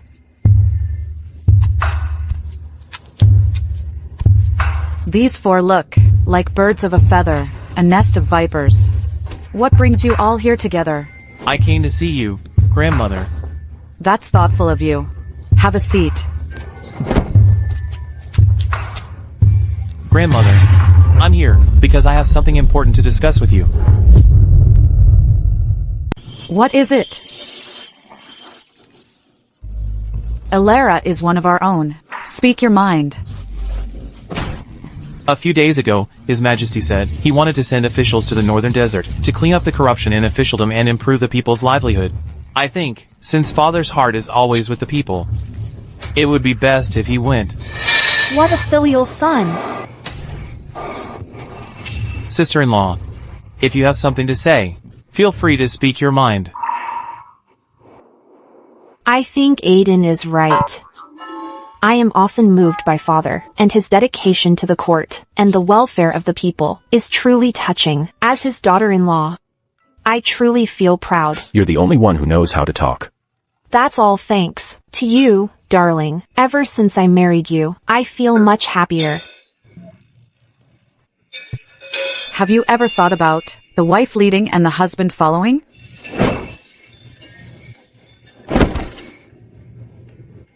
Your grandson-in-law, Kalen, pays his respects to grandmother. I offer my greetings. Grandmother, please let him get up. Your grandson-in-law must be tired like this. If you tire him out, your granddaughter will be heartbroken. Darling, why are you looking at me like that? I know you fancy me. Bullshit. Grandmother, they say it's tough love. It's true. Do you believe? I'll sew your mouth shut. You're right, grandmother. When my husband curses, he really only knows those 2 lines. Darling, you really are consistent. Sister-in-law, you truly have skill. You really know how to catch the king to catch the bandit. The matriarch, we've already investigated. When Sir went to reprimand Madame Alara, she completely changed her usual demeanor, admitted her fault without hesitation, and said, as long as the matriarch's anger subsides, she will accept any punishment, without complaint. And then? Sir was immediately thrown off. His expression at the time was like, she's changed, she's different. So fresh. So fresh. Grandmother, since father cares so much about mother, I think we should let father go to the northern desert with mother. Let the wife lead and the husband follow. Don't separate them, so they won't be heartbroken. The Emperor's command is absolute. If His Majesty intends for your father to go to the northern desert, I will naturally obey the imperial decree. Tomorrow, everyone shall return to the ducal manor together. Yes. All right, yes. Elara, the matriarch dotes on you the most now. You go and tell the matriarch. I cannot go with your father-in-law to the northern desert. Otherwise, you and Kalen will suffer a bloody disaster. If grandmother asks why you're leaving would cause my husband and me to have a bloody disaster, how should I answer? Just say it was foretold, through fortune-telling. You and Kalen are both sickly now. If something suddenly happens to him, wouldn't that be perfectly normal? So, I absolutely must stay by his side. Only then can I ensure your safety. Listen to this nonsense. Oh, right, remember, you must cry when you tell grandmother. You absolutely cannot let me leave. And also, tell your grandmother that your father-in-law must abstain from anger and desire. Only then can he accumulate good karma for you and Kalen. If he dares to go to those places of debauchery, then Kalen will bring disaster upon him. One misstep, and his very life could be in danger. This whole speech, did you come up with that nonsense with your ass? Mother, why don't you go tell grandmother that you're gravely ill? How about bullshit? I'm gravely ill. You wicked thing, you dare curse me? Just you wait. I'll have Kalen divorce you, this disrespectful and unfilial daughter-in-law, right away. He's going to divorce me? I'll go pack my things, right now. Stop. What other orders do you have, Lady Valerius? I won't make him divorce you. But you, if you don't do as I say, then pack your bags, and come with me to the northern desert. Why would I go to the northern desert?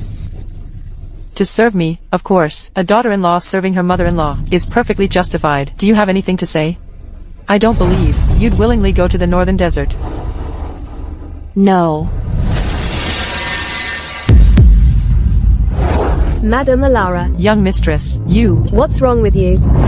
You can't smash that. You. Elara, how dare you? Are you trying to rebel? What am I doing? Can't you see?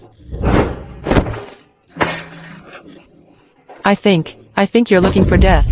You're truly blind. Can't you see what kind of place this is? How dare you act wild here?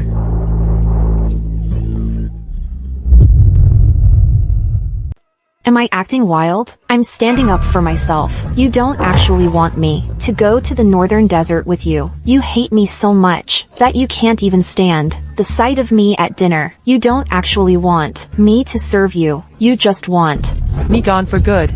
You're talking nonsense. Am I talking nonsense? You know the truth in your heart. Let me tell you something. I'm not going. Whether you go or not, isn't up to you. You are a wife, and a wife must follow her husband. You must obey the ducal manner. That's right. A wife must follow her husband. But if I listen to anyone, it's my darling, not you. And let me tell you something else. My darling will protect me. Protect you? You're delusional. You're daydreaming. They say the son follows the father. Think back. You never paid your respects to your mother-in-law. You never attended to her when she was sick. You even ignored her life and death. And didn't my father-in-law protect you then? Madam Alara, you must stop smashing things. Get out of my way. Kalen will protect me, just like my father-in-law protected you. He won't blame me. Instead, he'll tell you, as his mother, to be more tolerant and more loving. When elders are magnanimous, then the younger generation Can be filial to you. You. Lark, I have a terrible headache.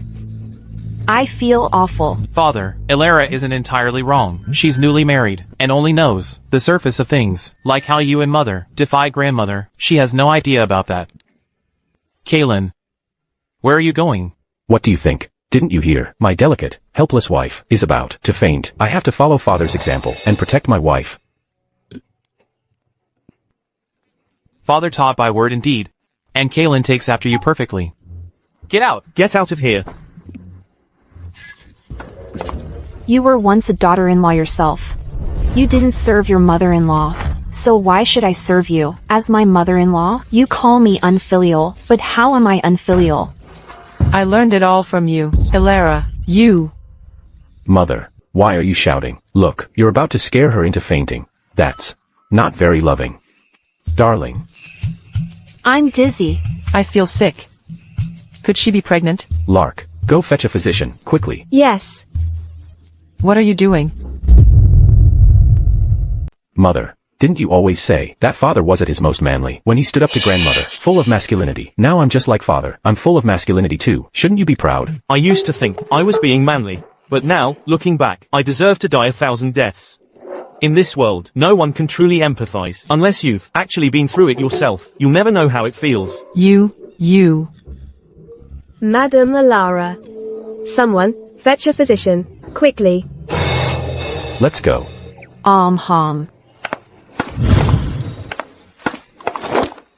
Husband, what's wrong? Tell me the truth. Right now, in your heart, you must be overjoyed, aren't you? What are you talking about? Let's start with your face. Your face right now is all wrinkled up from holding it in. You wicked thing. That's a new one. As expected of my husband, so eloquent. Such profound, elegant, and ornate phrasing. An ordinary person couldn't come up with that. What are they doing? The young master is in a bad mood. The young mistress is trying to cheer him up. Ilara is comforting Kaylin? I want to see this. Let's go. Just shut up. Laugh. Why don't you just laugh yourself to death? That's another new one. Husband. Let me tell you a story, okay? Once upon a time, there were 2 tigers. My sister-in-law is truly remarkable. Her stories are so pointed. A man who is decisive in action, who can distinguish right from wrong, and who can deal with his own parents, rationally, who can judge what's right and wrong, whether it's achieving great success, or leaving a name in history, the most impressive thing, still has to be an aphrodisiac. What happens to a man who's blindly filial? He loses his family. He goes down in infamy. No. He's impotent. Sister-in-law. Kaylin. You two chat.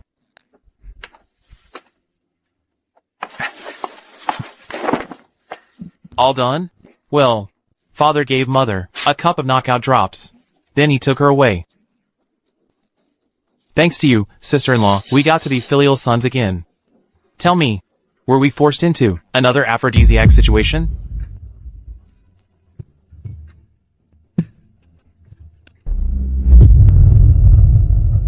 How could this be?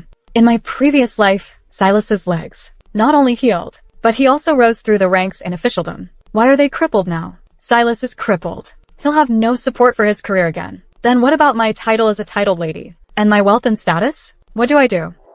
Why? Why? Father, mother, Silas, Kaelin, Alara, the princess. Their fates are all different from my previous life. Cora, you bitch. To make our housecroft treat you as a benefactor. You actually had Dr. Zhu use aggressive medicine on my Silas, when it wasn't the optimal time for treatment. You harmed my Silas's body. That's not true. I was thinking of my husband. Bullshit. I've investigated everything. It was all part of your plan. You even harmed your own father and mother. Someone as vicious as you deserves death by 1,000 cuts. My lady, the young lord has instructed that we take her to him. Don't worry. I won't beat her to death. Alright, drag her out now. It's time for Silas to vent his anger. Yes.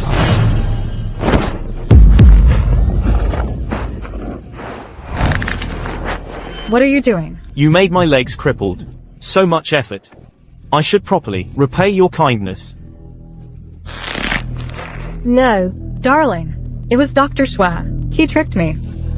I spent 100,000 taels of silver to buy the ginseng medicine. That was my dowry.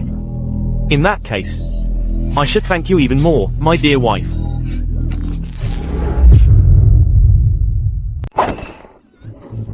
Excellent.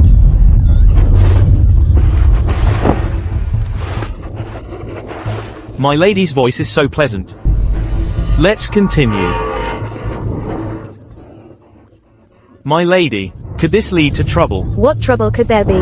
At most, Cora will see your young master, gravely injured and beyond help, overwhelmed with grief, and suddenly pass away from heartbreak. So, even the story of Cora's sudden death is all planned out. Not only is the story planned, I've even picked out a coffin for Cora. Remember what I told you before. Be careful, grandmother. The matriarch, Madame Alara, the young duke and the young lord, have sent word back, saying the bandit suppression was a success, and they will soon return to the capital, with the bandit leader in custody. Good. The two of them haven't brought shame to our ducal manor. Madam, the young duke followed the old duke to the border many times to fight, achieving countless victories. He has never brought shame to the ducal manor. Who says he hasn't?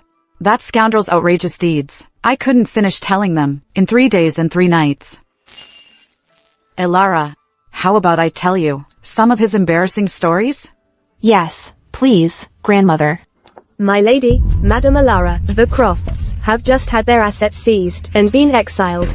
How could it be so sudden? It's said the entire Croft family has contracted syphilis. The emperor, fearing they would infect the capital, had them all exiled. The Crofts. A house of syphilis. Cora, what are you doing here? Got away. You must be so disappointed. Elara, I want you to right now. Take your own life right now. Otherwise, I'll kill this old woman. My dear, don't listen to her. Hurry up. I'll count to 3, or I'll... Stop. I'll do whatever you say. Matriarch, are you all right? Nanny Gue, grandmother is fine. Take her back to rest immediately. Remember to apply medicine to her wounds as well. Yes, Madame Alara. Alara, you must be careful too. Alara, D. Lark, everyone, get back. Her blood is contagious. Alara, I don't want to live. And I'm taking you down with me. Come on. Wait a minute. Come and kill me. I'll splatter it all over you. Miss.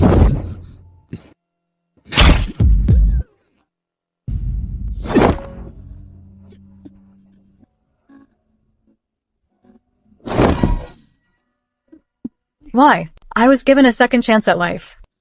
I switched the marriage. Why? Did I still end up so miserable?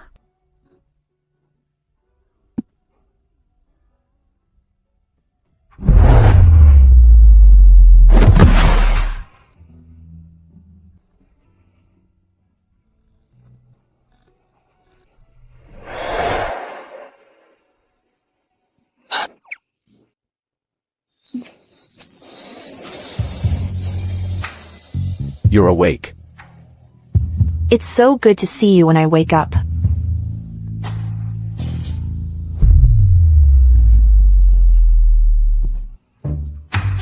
For the rest of our lives, I wish for us to be together. Husband, do you know what kind of face you're making right now? What kind of face? Like you're in heat. Acting all flirty. Shut up. I swear, I'll sew your mouth shut. Husband, they say a forced marriage is never happy. But this melon I forced, Kaylin, is so sweet.